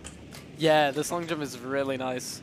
So we jump off of the top of this gate, and we just get to curve around the planet like that. And you just land on the other side.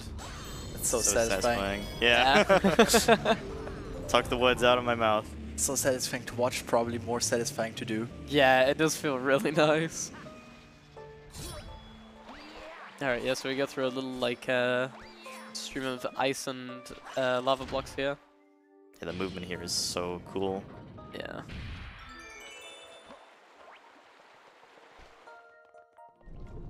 So yeah, you can chain ice, like, single jumps and long jumps in order to get some crazy amounts of speed.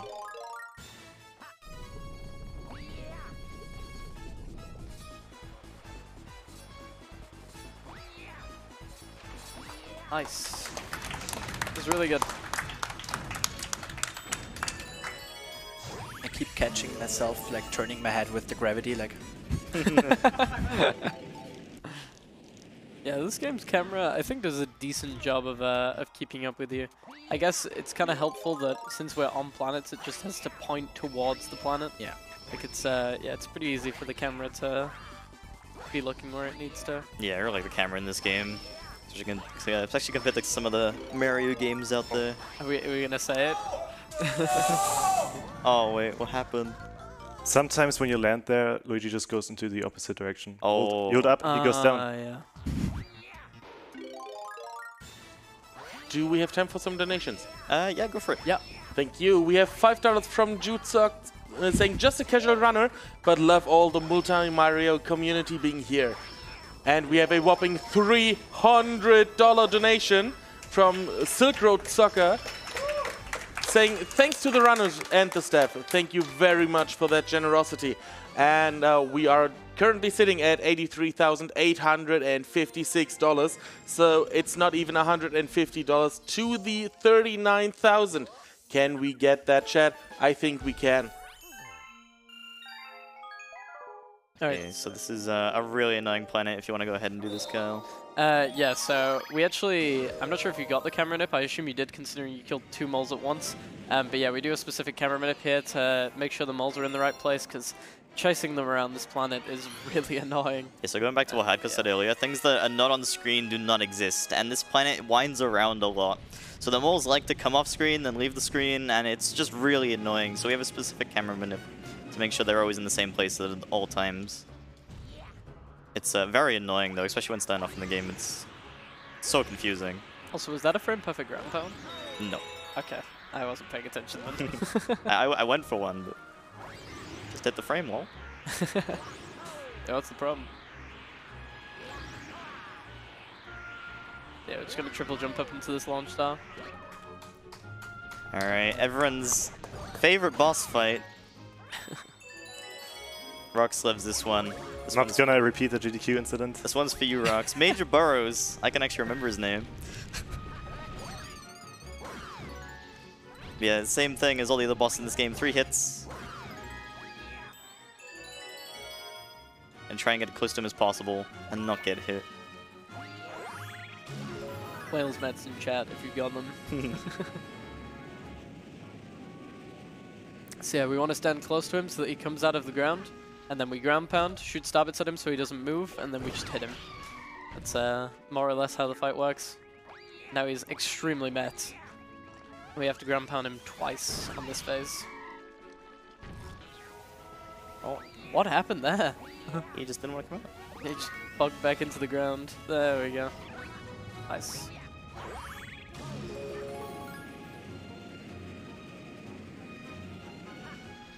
Alright, one of my favorite levels coming up next. The movement in freeze flame S is amazing.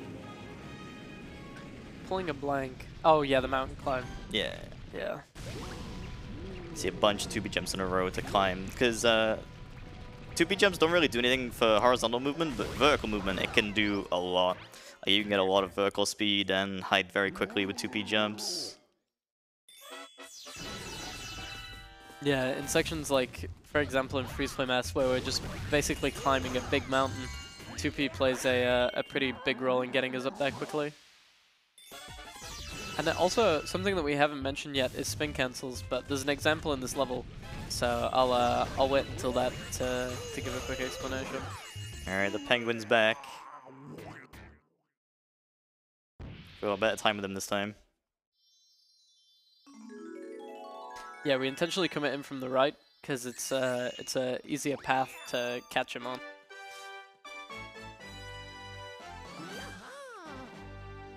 Yeah, so this beginning is the exact same as Freeze Flame 1. As you can see, we entered through the same level, allowing us to skip the cutscenes. But instead of going the left way, we're going to go the right way to where the Sling Star is.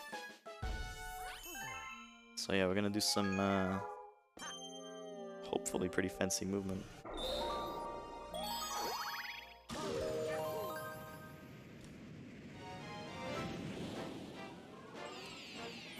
Oh. Oh no. There we go. Pretty decent backup, not bad. Yeah, that was good. Okay, yeah. So we're gonna do what's called a spin cancel here. If you pay attention on Jay's screen, he's gonna shoot a fireball and then long jump immediately after. So it's really helpful when you have the fire flower. Basically, if you do a spin and then an action straight after, so a jump or a long jump, you'll actually cancel the spin, and you'll still retain a decent amount of momentum. So we did another one there, because usually if you just like shoot a fireball as normal, you'll get like halted where you are. So yeah, we do a jump to compensate for that, and it keeps us on the move. Nice, that wasn't too bad. Yeah, it was a nice ending. Usually you do the spins to cancel other things, but I didn't know that you could do it everywhere around. Yeah, there was one in Bubble Breeze where Jay shook and then long jumped afterwards to like spawn some star bits and also long jump towards the bubble. And then we grabbed the star bits on the way back. There's a bunch of little optimizations like that that you wouldn't notice, but they're still there and still save quite a bit of time. Yeah, the small optimizations is really what sets apart like top level runners. Just getting every single small optimization saves so much time. Yeah. You know, records like coming up to 216 now. It's actually crazy how much this game's been pushed in the recent months. So yeah, Freeze Flame C is just the ending of Freeze Flame 3, but everything's ice, and we're now racing against Cosmic Luigi. Oh, that's a very nice frame perfect jump. Have we talked about frame perfect jumps? No, actually? I don't think we haven't. No. Do you want to talk about that one? Yeah. Okay, so when you fly into a level, you can actually get a frame perfect jump. It's not exactly a frame you land on, but like basically it is. And you can just jump and like cancel the stunning animation. And in that case, you could immediately jump into the trigger of the race. So this particular frame perfect jump is the most useful one in the entire game. It mostly saves a little less than a second, but here it's like 2. It's a very nice one to get. Yeah, it's not one of those things you can like consistently get, but it's nice to, you know, get them when you do.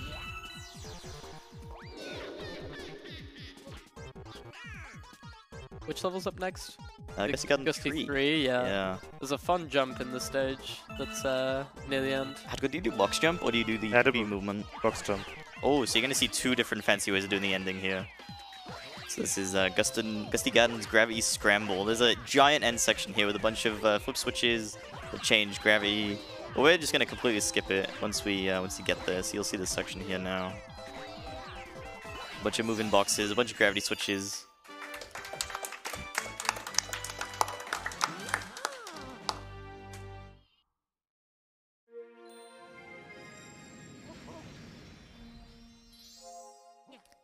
Yeah, keep an eye on these coins, because we'll need these full later in the secret, but we're not going to do that one yet.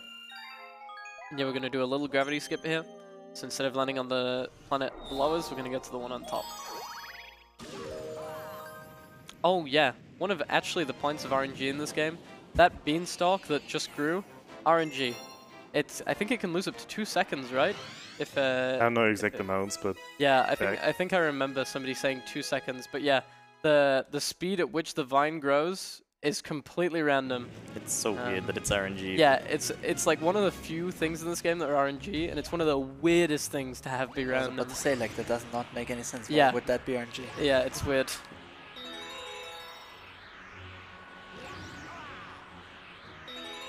Yeah, a bunch of just minor gravity skips there for that chip section. Nothing really too interesting, but now we have the big skip coming up. Yeah, this is where the fun happens. So I'm going to be doing the 2P version of the skip, and Hardcore's going to be doing the other version, but we're going to do a small camera manip here to get a better cycle. And we're going to be long jumping straight right to the ending.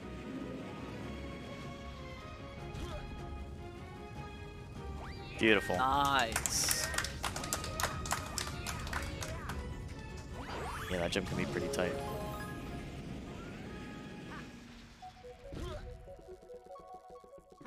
So yeah, as Jay said, Hardcore's going to be doing a different variant of the skip when he gets here. So there'll be another fun jump to look at. I personally prefer the one Hardcore does. I think it's a lot cooler because the way the camera changes and moves. Yeah. So yeah, keep an eye on this one. This one's really awesome.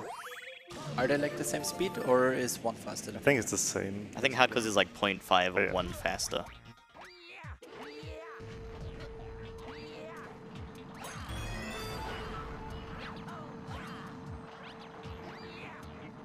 Yes.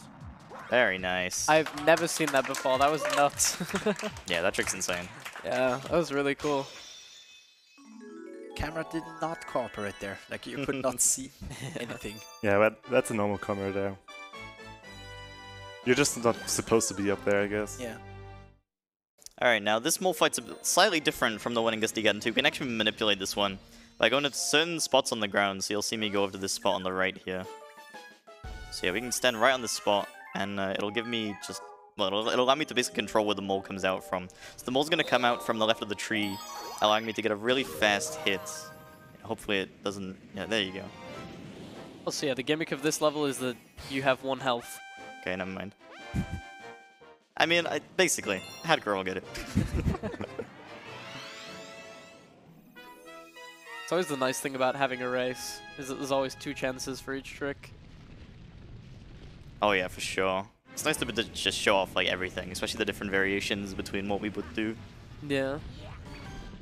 Yeah, that's the thing, you also get to see the differences between like movement and tricks, which is also super cool. So yeah, Hardcore also going for the minip here. The mole's going to spawn to the left of the tree, and then hopefully getting the really fast hit here. It's important to avoid the lag frame, because when you ground pound, it spawns a couple of lag frames, and if you try and jump on there, you're not going to get any inputs. I got lagged there.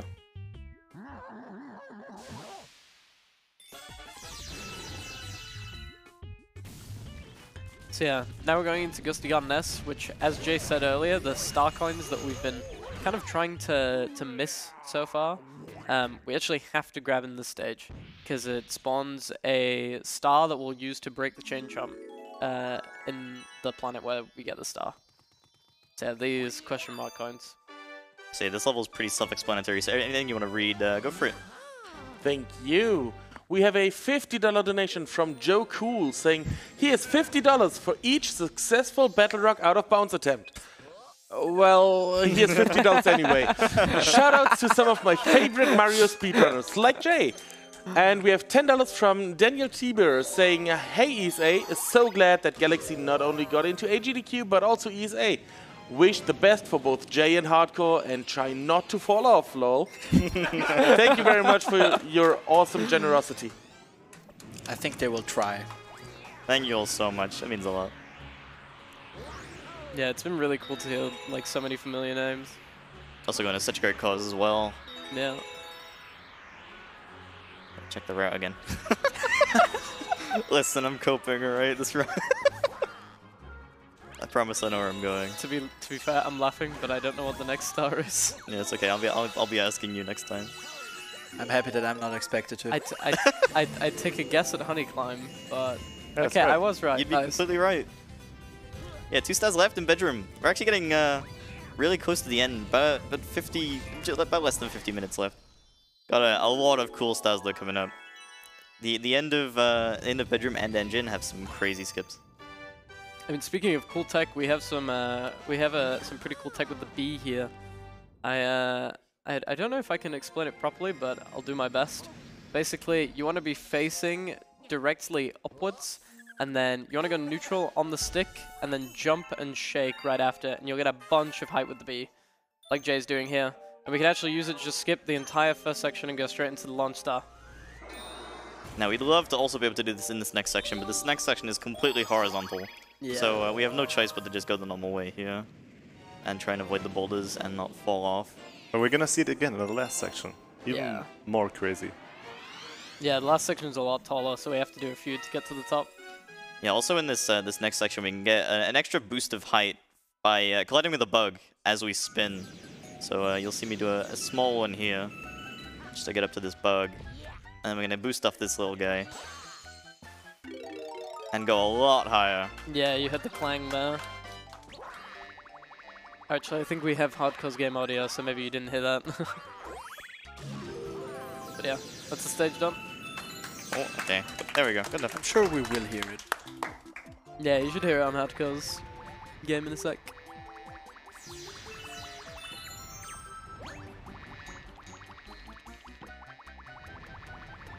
Alright, Bowser 2, second Bowser stage of the run. This one's just a gauntlet of really hard stuff, but also really cool looking.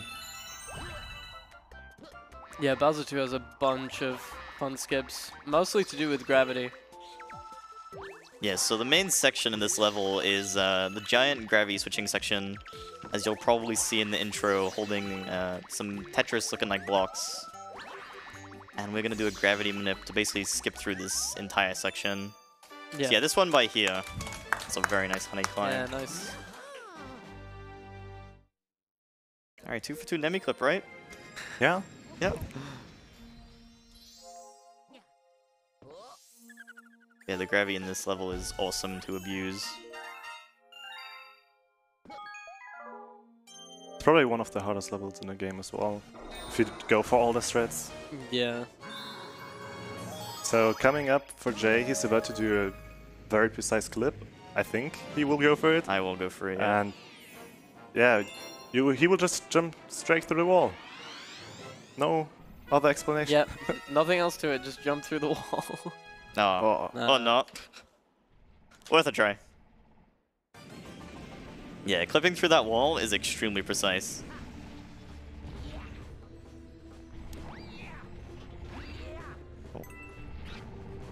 Damn, you got baited there. Yeah, so now all the cycles are kind of ruined, so I'm just gonna go the normal way. But yeah, that clip only saves about 3 seconds, but you know, gotta try and show it off. Yeah. Still chance for hardcore to get it. How much does it save? 3 seconds. Oh, okay. I was like, okay, that looks like it could save like 20. We'll see it. In the meantime, nice hardcore. Very nice. Yeah, we missed it on Jay's screen, but you'll see it on hardcore screen here, plus skip. Get to just fly through the section, and the gravity kind of just carries us to the end. It's a very nice ending. And also, there's so many skips in this level, I keep missing them. Yeah, this level is, it's impossible to explain it all in one go. Yeah. Yeah, very nice Yeah, we too. jumped straight to the boss fight. That was really nice from hardcore. Jhay made that mistake by, like, on purpose. Yeah, It's closer. Listen, Galaxy races are always close. So yeah, Bowser is armed with a new attack in the stage, which are the Shadow Punches. And yeah, we're gonna cancel them in order to make the fight quicker. We just have to hit him back, but when it gets to 3 hits, you might want to explain this, Jhay. I know it's something to do with falling out of the air, but yeah. So yeah, I can also explain it. Yeah, so yeah. Usually when you do a normal spin, there's a cooldown, so you can't just spin multiple times mid-air and just fly off. But you can still do like weak spins that don't gain any height, but still have the power to attack. So you're gonna try to do that to hit Bowser, even though you can't do normal spins anymore. Oh. Yeah, you kind of got baited there. There we go. Still works.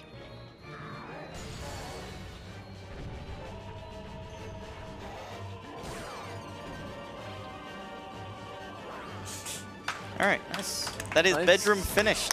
No more bedroom now for the rest of the run. Yeah.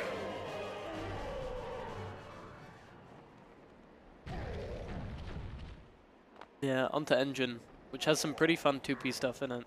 Yeah, Engine's home to Gold Leaf, and Gold Leaf is probably my worst nightmare. I will never forgive Gold Leaf. But yeah, Grandstack cutscene, so anything you feel like reading out, feel free. Oh, thank you very much. We have $5 from Ginkgo saying, here's $5 to each speedrunner on stage that's fallen off. Love you, Sammy. Thank you very much for that donation, Ginkgo. And do remember that we are currently raising money for Alzheimer Fonden. The goal of Alzheimer Fonden is to be an important research financier in this work. In the absence of effective medicines, it is important to research the best preventive measures for Alzheimer's disease. Because remember, people starting in the 30s can be affected by this disease. So it has nothing to do with old age. Basically, most of us here can already be affected by this. So research into it is more important than ever. So let's get towards those, well, 100K over the week. But let's get those 39K by the end of this run. I believe you guys, we can do it. Let's go! Yeah, definitely. Get those donos in. Still got a whole dome left. Alright, very cool minor strat here. That doesn't really save too much time, but it's very swag. It looks very cool. This is, like, even when we're not in levels, we can still do cool stuff in this game. Alright, so here's double Luma bounce. Get to fly over to the yeah, straight into the launch pad. Yeah, nice. 2 for 2. Hardcore getting it as well. Is that hard? It looks cool. It's not. It's not too bad. bad. You just have to know where to jump from, basically. So like the initial jump is the hard part. Yeah, being in the right position is very important. So I take it we're doing clockwise here? Yeah, both of them are going for clockwise. There's 2 different ways you can do the star chips in this level. So you can go around the level clockwise, or you can go around it counterclockwise. But we're both going to do clockwise. It's a lot more technical. It involves some angled wall jumps. Also, this level is home to another one of our best friends, bunnies. We Galaxy runners love our bunnies. Is any of the directions faster, or is it just This one's preference? 2 seconds faster, right? Yeah, it's about 2 seconds.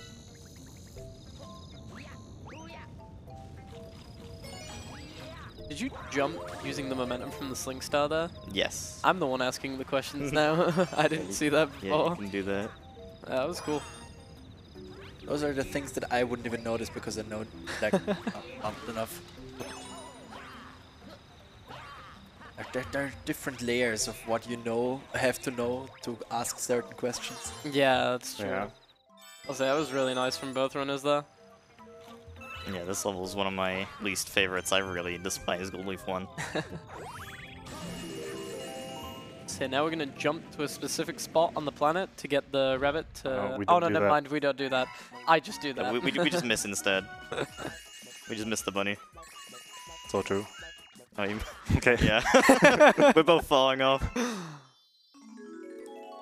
Okay, I'm going the wrong way. Yeah, I feel like the camera after the rabbit cutscene is kind of random on this planet. Within a second of each other. Yeah. Almost 2 hours in and we're practically tied. I was going to say, it's Not- crazy not that we're still scripted. tied. Not scripted, by the way. No, we would never. In actuality, when they say they look up the route, that's actually a script. So, like, they're reading it right there. Alright, so does that mean we're both gonna get perfect Gold Leaf 2s?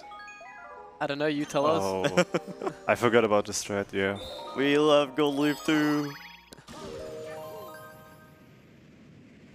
Yeah, this level is home to one of the most janky planets. We say we dislike the one in Gastigan 2, the question mark planet, but this one is... it's probably a lot worse. Yeah, there's also Cataquax, which makes the level infinitely more annoying. The ducks like to mess with you. It is a very short one and a very fast one to do. Like, well, it's pretty swag. But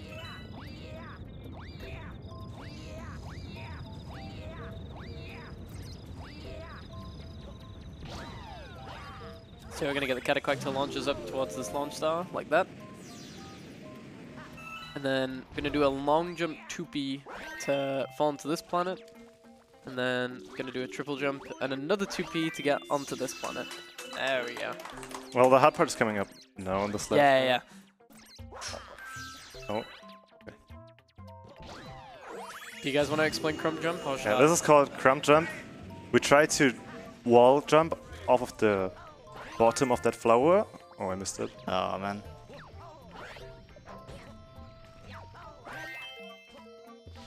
No. Yeah, this trick is the angle you need to go from is crazy precise. The angles you hold is precise, and then the actual thing you're trying to wall jump off. Ooh. Jump. Oh. Yeah, then you have a certain amount of frames to actually land. Nice. Yeah, very nice. Good job. So you can actually only jump on those flowers if you're as the bee. You're not supposed to be up there otherwise, so the flowers will close if you try and jump on there, and it's a pretty tight window. It's a couple of frames to jump on that. This is definitely the most, the scariest part for me in bed, an engine room. Yeah, engine room is... like, it's just such a gauntlet. Early game with Fountain and Terrace is kind of crazy. It kind of gets slightly easier in bedroom, and then it just hits you straight again with the difficulty in engine.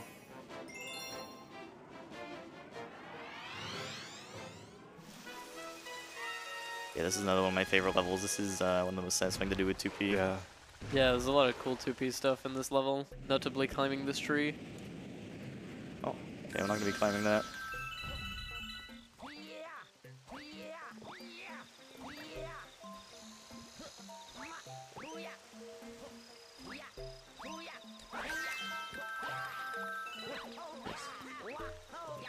Oh, Ooh. that's a bad one. Oh. So on hardcore screen, you'll see here we're gonna come off the vine and then shake so that we don't actually enter the cutscene, and we can just go over to the mole without skipping this cutscene. Jay also got it, nice. But yeah, skipping this cutscene means that the mole also doesn't attack us. And now I'm trying to hit the mole at a specific spot to spawn near the little star, and I got it, yeah. So he doesn't attack at all, not only just skipping the first phase? Yeah. Yeah, because the cutscene trigger is also the trigger to make the boss attack, basically. And we just skip it. Yeah, so more or less the mole just gets completely disabled and we just get to ground pound him 3 times. It's like back and forth right now. Alright. Toy time. It just keeps getting better and better. Where do I go again? We're gonna go to toy time. Toy time 1. Hey, Kyle, where are we going? Toy time 1. Sure? Yep. Do you want to check? Toy time 1 has another really cool skip at the end. So we're gonna fight this Mecha Bowser, which is just like a big robot version of Bowser. And instead of going up the intended way, which is very slow, we're gonna do something called armpit skip, where you can see it right there. The right armpit, we're gonna wall jump up there and just go up to his head. Yeah, so this is the level that introduces you to the spring mushroom, but the spring mushroom is horrifying. I think everyone hates the spring mushroom. Yeah. So we're gonna avoid that completely, so you can open your eyes again now. No more spring mushrooms.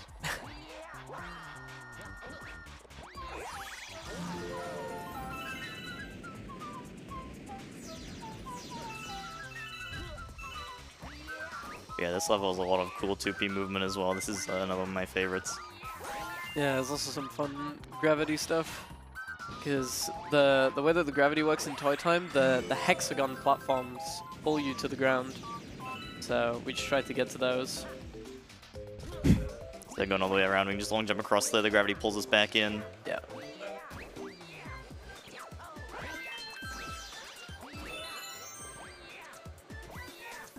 Got an incredible crowd sing-along going on right now. Very nice. I mean, that's the perfect music to sing along to. Yeah. Yeah, it really is. Don't need to know any lyrics.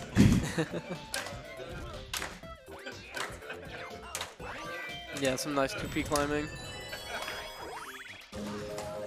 Yeah, Hardcore's coming up on the robot now. Get to see armpit skip in action.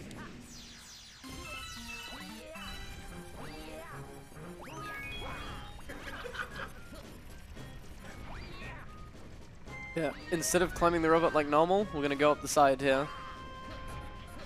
By wall kicking to the arm. Where's he going? It's unfortunate.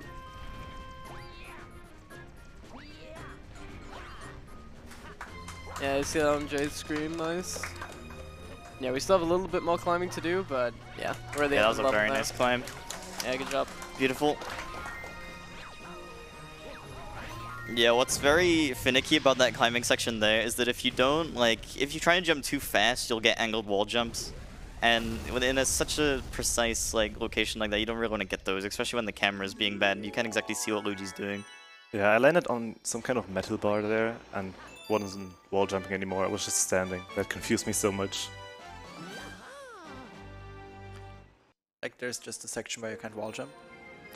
No, you can, but I landed on a little metal bar that was sticking out that I usually don't even touch. And then you were just confused and couldn't wall jump it. Ah, okay. Yeah. Looked like there was a spot where you just did not. I don't know. You can always wall jump there. Do we have time for a quick donation? Yes. Yeah, go for it. Yep. Wonderful, because Ginkgo sends another $5 away, saying another $5, and just so that the online audience knows, Jay is currently standing up. Love from the front row. I do, however, have to decline that he is not, in fact, standing up. But thank you very much for that donation. Thank you so much. Listen, I'm not that short, okay? Average height. Copium.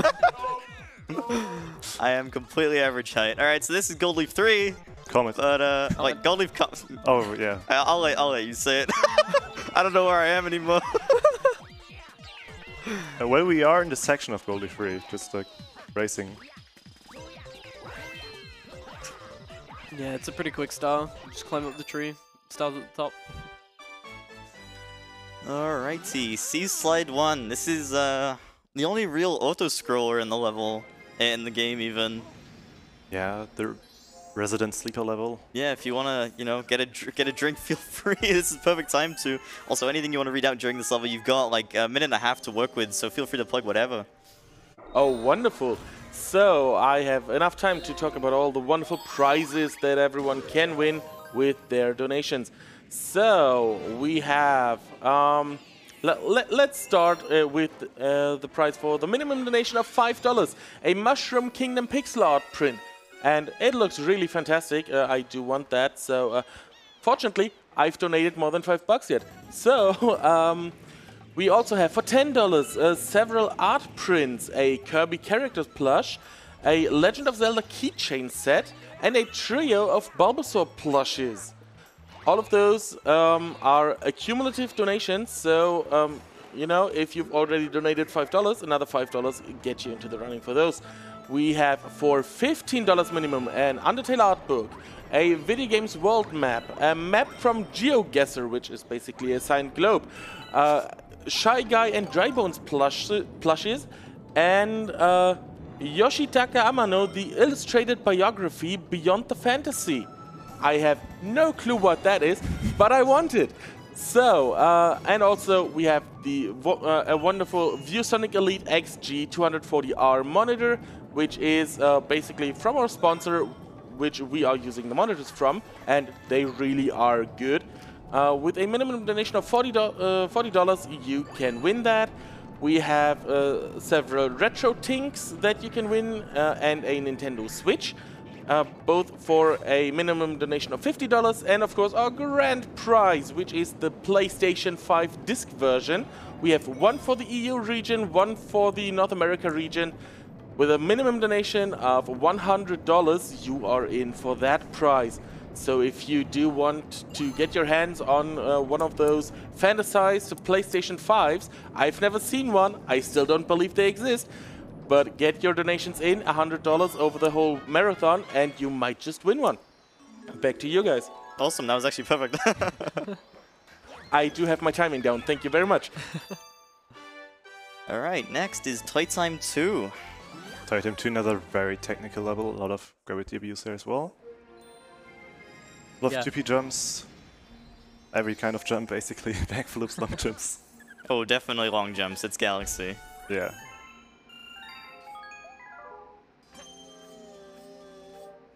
The long jumps just give so much speed at once, but then instantly remove it when you land, I feel like. Well, yes. Unless you chain them together. Like, no. Yeah. But there's also a tag called running speed long jumps, so if you press A exactly 1 frame after pressing Z, you actually keep your speed. Even after landing. Yeah. Yeah,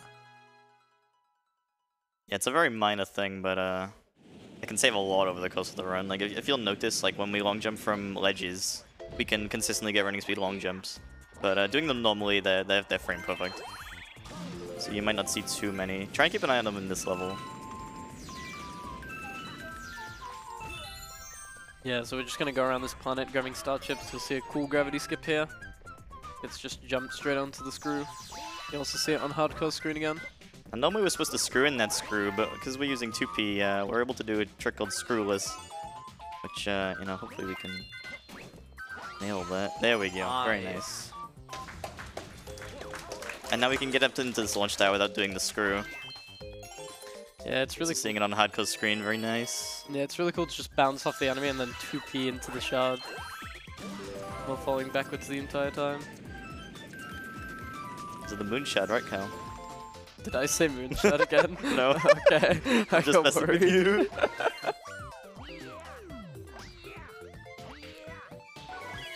Yeah, and in this section, just cleaning up some silver stars, just some simple long jumps.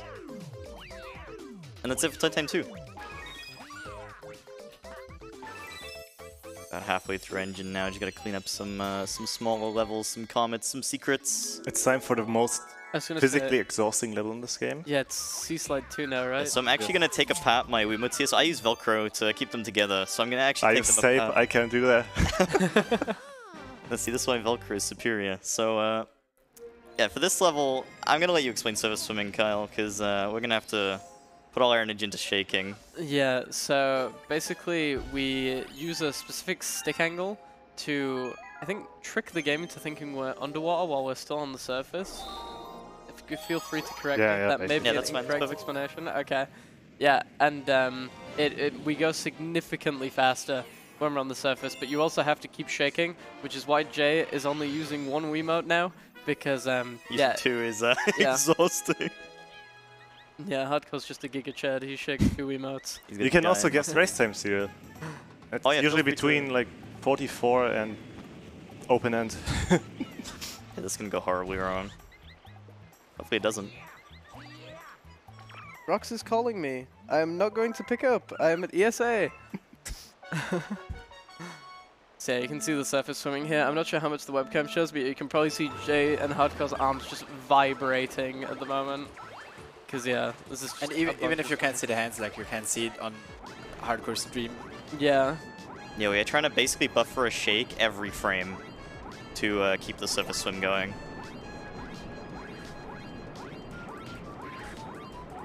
Also, yeah, we have to be careful here because yeah, we run a little bit low on air in some sections. But yeah, we can get back to the surface swim here. That is also another helpful thing about surface swimming is that we don't have to worry about losing air while doing it.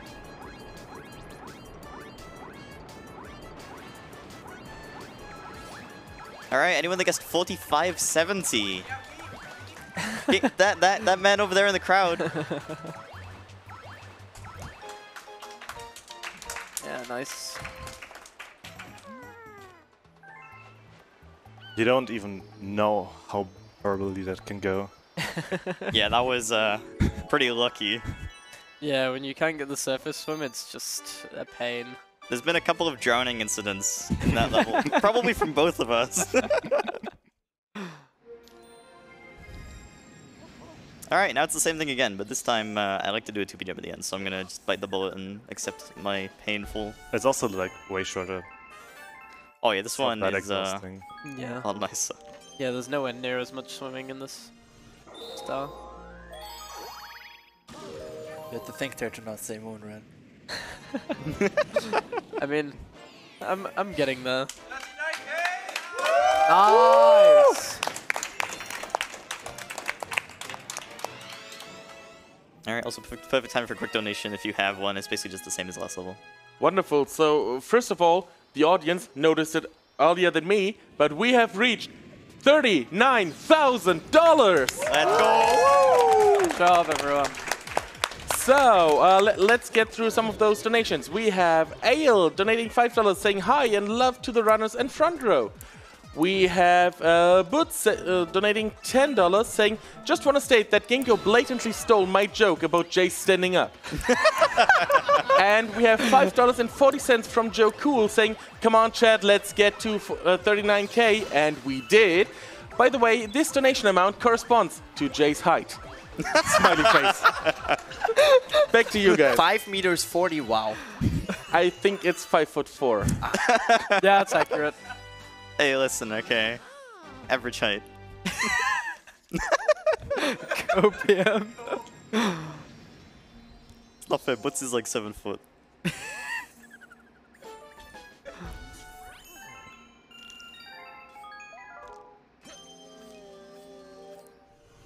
Alright, Toy Time Secret. We're gonna go over to our favorite Toxbox stage. So this is also one of the levels where we need to feed a Luma. This one only needs 50. But and it's pretty easy to get because on this launch site here there's a giant 2 love hats full of starbits. Yeah, we want to make sure we grab these starbits here because yeah, the Luma needs 50 of them. Alright, beautiful. Yeah, and then a nice little gravity skip. I'm gonna do a small camera minute here to advance the cycles on the Tox boxes right after we feed this Luma. There's also a low chance that you can get out of the gravity field entirely and just fall off and die. Wait, real? Yeah. Actually? This game's incredible. Yeah, this is one of those games where just random occurrences can happen every round that you've never seen before. Even though you've played this game for, you know, a huge amount of time, something random will still happen. Also on that planet we're about to be on, you can just get crushed mid-air sometimes. Like, the hitboxes of those Tox boxes are very janky. There's also a potential soft lock here. You see these red platforms with the spikes? You can potentially get caught between them. So I'm going to be taking extra care to not do that. That would be really bad. And I think you couldn't even pause in there, and because we don't save in this run, it's just over. Yes, you get off with a save after every level, but each save loses about 4 seconds. So if you were to save after, you know, all 60 levels, it's 4 minutes. Yeah, that's a lot of time. Yeah. My brain's a bit slow. Oh, the route is gone. Toy time C. The rest is easy. Yeah. So true. Toy time C, Gold Leaf Secret, Blue Base.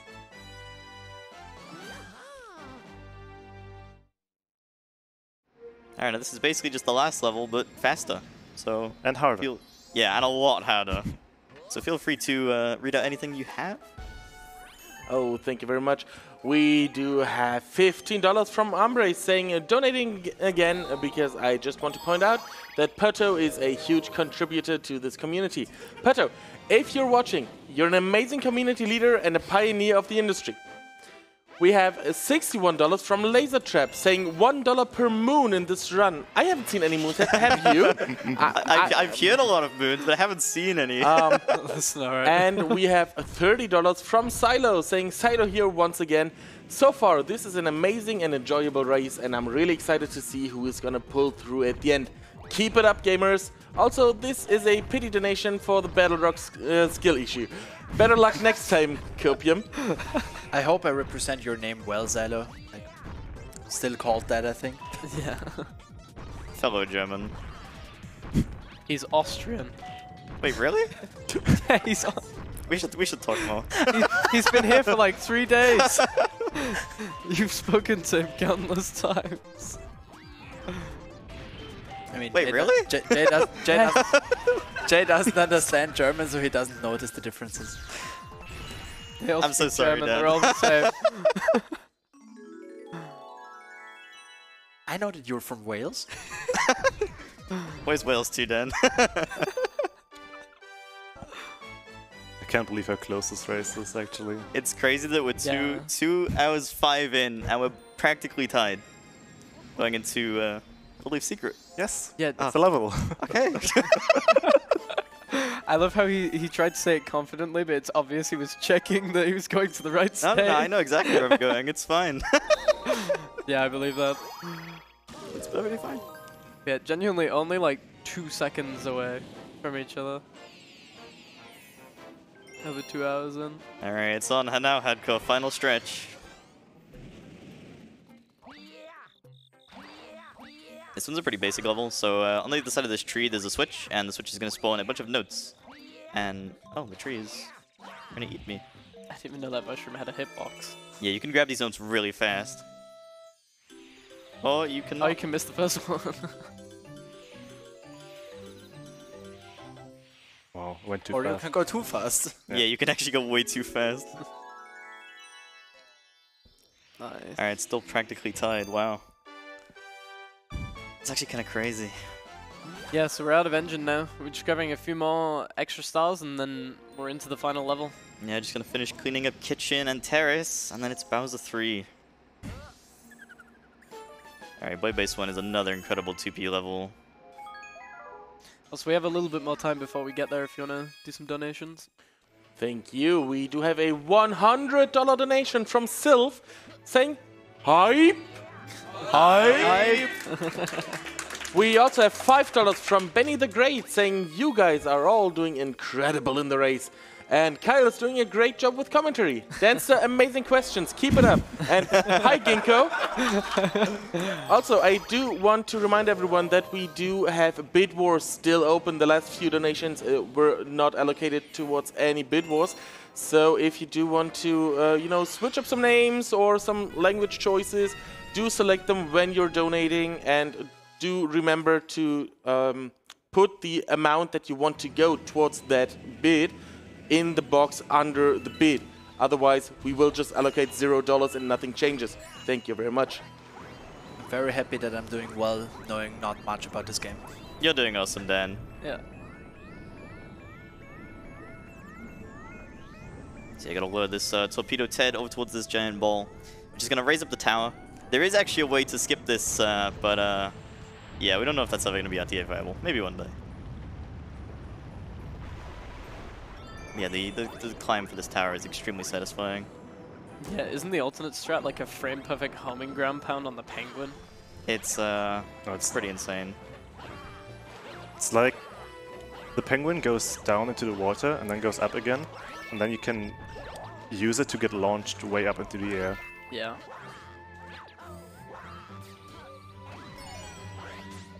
What? But yeah, usually you're supposed to grab 5 star chips to spawn pull stars, which will take you up there, but with the simple 2B gem we can basically skip that and into the Pokeball planet's gravity, which is pretty simple.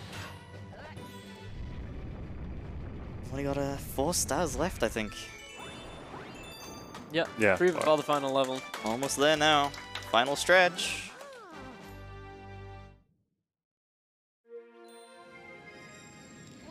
So we've got Boy Base S now, which instead of breaking the giant ball underneath, we're going to be breaking a cage, which enters a pipe. And on the other side of the pipe is going to be a green star. And the cool thing about green stars is that whenever we collect a green star, it'll take us back to the main observatory, which saves us time, you know, moving from level to level. We just teleport straight there. Which you probably noticed that from Battle Rock L earlier, but we forgot to mention it. Yeah, definitely, yeah. I noticed. I'm glad you noticed. Someone's awake. I didn't even know that. I mean, it makes sense after you hear it, but... Yeah. It's kind of just one of those things that you know but don't question.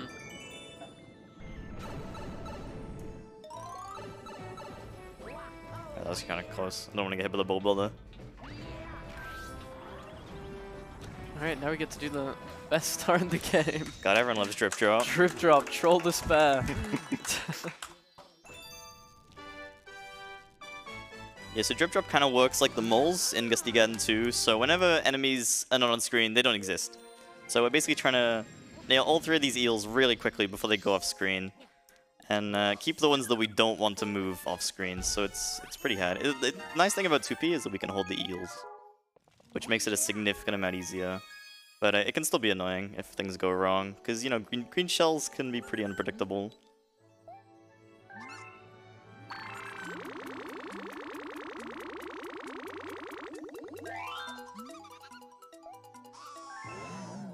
Yeah, I mean, thankfully, while underwater, they're pretty consistent in terms of, like, going in the way that you throw them.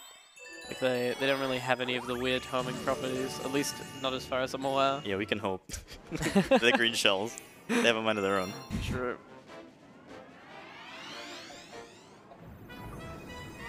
Yeah, we do get a cool little flyover of the galaxy here. Like, this planet's beautiful, but no, it's horrifying. Yeah. So many runs have died here.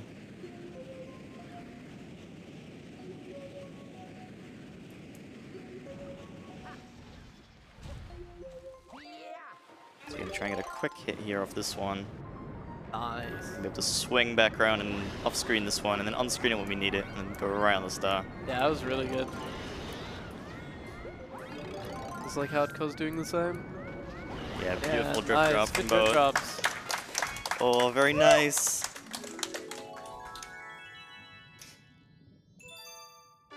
Alright, one more last level before Bowser 3. Bowser 3 will probably decide this race. Yeah, that's actually kind of crazy. Bowser 3 is really hard. A lot of things can go wrong there. It might be decided by test, right? Oh no. Could you imagine? Alright, last remember to talk to Toad here, because Toad's gonna spawn the Honey Hive L star. Luigi's stuck in a tree. Silly Luigi. We gotta go save him, he's pretty hopeless.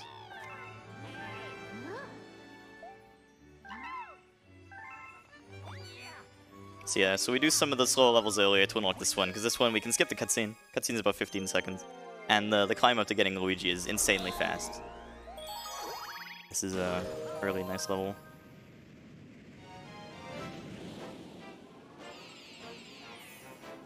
So yeah, during this, if you have anything else to say, go for it. Thank you. We do have a $20 donation from Voldy, and they apparently just wanted that to go towards the Gothic no out of bounds language choice of German, and didn't know what to put as a comment, so they just put irgendwas, the German word for something. Thank you very much for that. Love mal Deutsch.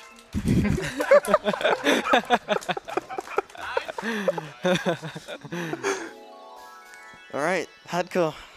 Yeah? Bowser 3. You love Bowser 3. I love it more than you, probably. Yeah. I hate Bowser 3. This is not looking good. Alright, so yeah, now we have 60 stars. We're getting teleported back to the observatory. Rosalina has a final quest for us. And this is it. This is the final level. There's about a minute-long cutscene before this level actually plays. So anything you want to plug and shout out before the run is over and done with, go ahead. Wonderful. Thank you very much. So, first of all, shout out to everyone that donated during this run, making sure we made those $39,000 happen during this run. Also, I want to give you a quick update on those bid wars that we have. So, for the Ekans nickname for Pokemon Red and Blue, it's still Snake in the lead with $180, followed by Garnet with $125. We have the horse name Juan in the lead with $115, followed by KZ Fru with $93. And the language choice for Gothic is standing currently at German with $245, followed by Polish with $145. Since I know the runner is Polish, you could, you know, be nice to them and give them the Polish language for that, if you want to. However, I'm German, I like the German language being in front, so whatever you do, I like that. So let's get those donations in, and as I said, don't forget to put it towards any of our bid wars. Back to you guys. Thank you so much. Alright, this is the final level. This is where it's going to be decided. Bowser 3. This one has a gauntlet of everything, so I'm going to throw it over to you, Kyle, while we focus up. Yeah, so the starting section, we basically want to mostly avoid the spotlights in the first section. We're going to use the first one to jump up onto the second level, but from that point, we're going to use the walls. So Jay's going to jump up here, and yeah, we're going to skip the rest of the spotlights and just jump over here. In this section, we do have to use them, so we're going to jump up there, quickly get into that spotlight, and then jump up to the top, and we're in the second section.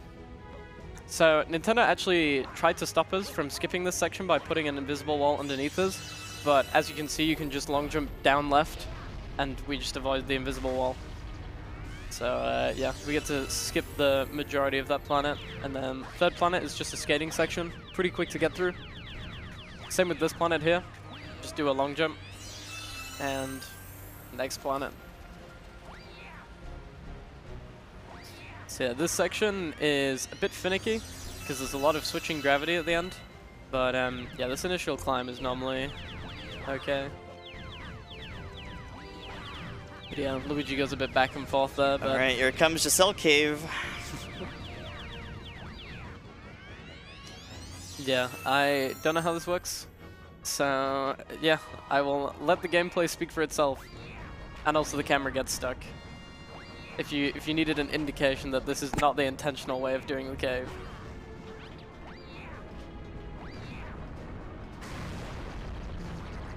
Oh, it looks very intentional to me.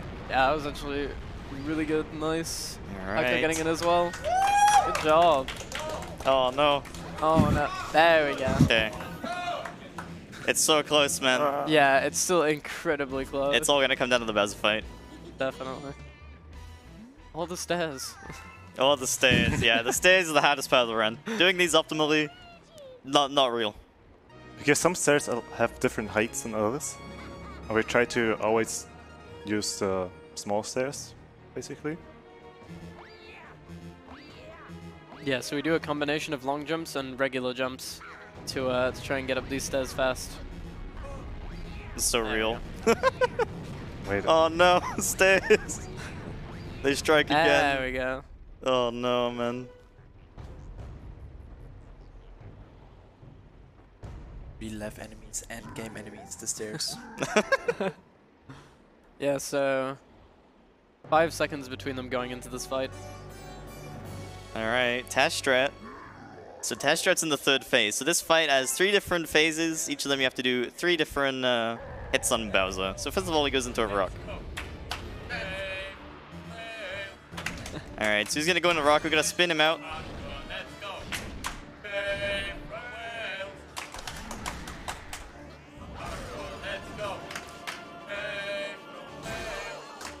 What? So yeah, in this first section, Bowser basically acts like the boulders from Good Egg. We actually didn't hit any of them, so you didn't get to see how they worked. But there's only one crack in the boulder that you can actually hit, and also we can use 2P here to do some fun stuff, because we can control these little sling things. So yeah, there's an optimization with 2P here. Awesome. Oh, great. Oh, there isn't. We can use them to knock to knock Bowser over. There we go.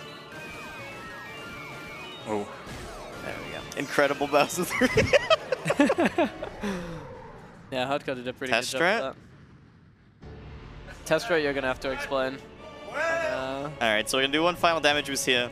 And then the last one is called Tasha. This is a very precise set of inputs. So what we're going to try and do is we're going to try and hit Bowser at the same time as he shoots a fireball. So he knocks us back and we land on the fireball, skipping the whole attack phase and his rolling animation. It saves about 4 seconds, but it's called Test Strat for a reason. So let's see if either of us get it here. Oh, slightly too early. Come on, Hardcore, it's on you. Oh, so close. Very nice, almost. Would have been nice to get one. What? You got robbed there. Oh, I think that decides it. No way. Yeah. What? Hardcore win. Oh, no, wait, no, never mind. One more hit. There we go. Yeah, GG's. Yeah, you decided in 5 seconds to grab that. What? That's insane. That was nuts. What was that? What was that? Daylight robbery. Wow. That was something. Yeah, that was a race and a half. Gonna have to hit our buttons. Oh yeah, remember to hit the button. And also don't backflip. Yeah. Do you want me to split for you, Jay? Just because it's a bit hard to go long for it. jump and then... Can you do it? Can you do it? Go on, Dan, hit the big button. Yeah, Hit the when button. I touch the star. When I touch the star. Yeah.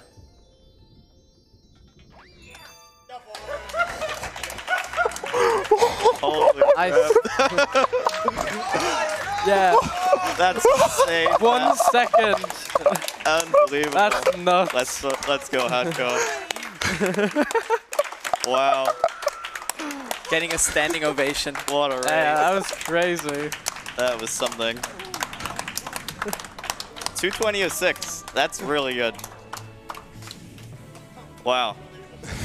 Oh, what a crazy race, man. Yeah, that was amazing. What an insane ending. 2 hours 20 of complete back-to-back gameplay. Just to be decided by that ending. But yeah, thank you so much to everyone who came out and donated, everyone in the crowd. You made this amazing. Yeah, thank you to so ESA much for having us and our amazing host. Thank you all so much. We're going to keep it nice and short. Shout out to the whole Galaxy community. You're all awesome. And yeah, hopefully more races in the future. Yeah. Thank you all so much. Thanks, everyone. Thank you. Wow. Wow, what a race. That's what I call down to the wire, you know? Wow, 1 second difference after almost 2.5 hours. Wonderful. Well done, you guys. This was amazing. I hope you thought so as well. And yeah, with that, we're now going to the run that Nico Hart was kind of excited to announce before this. So next up will be The Legend of Zelda Majora's Mask by Genesis. So keep watching, you do not want to miss this, but we will have a short intermission between that.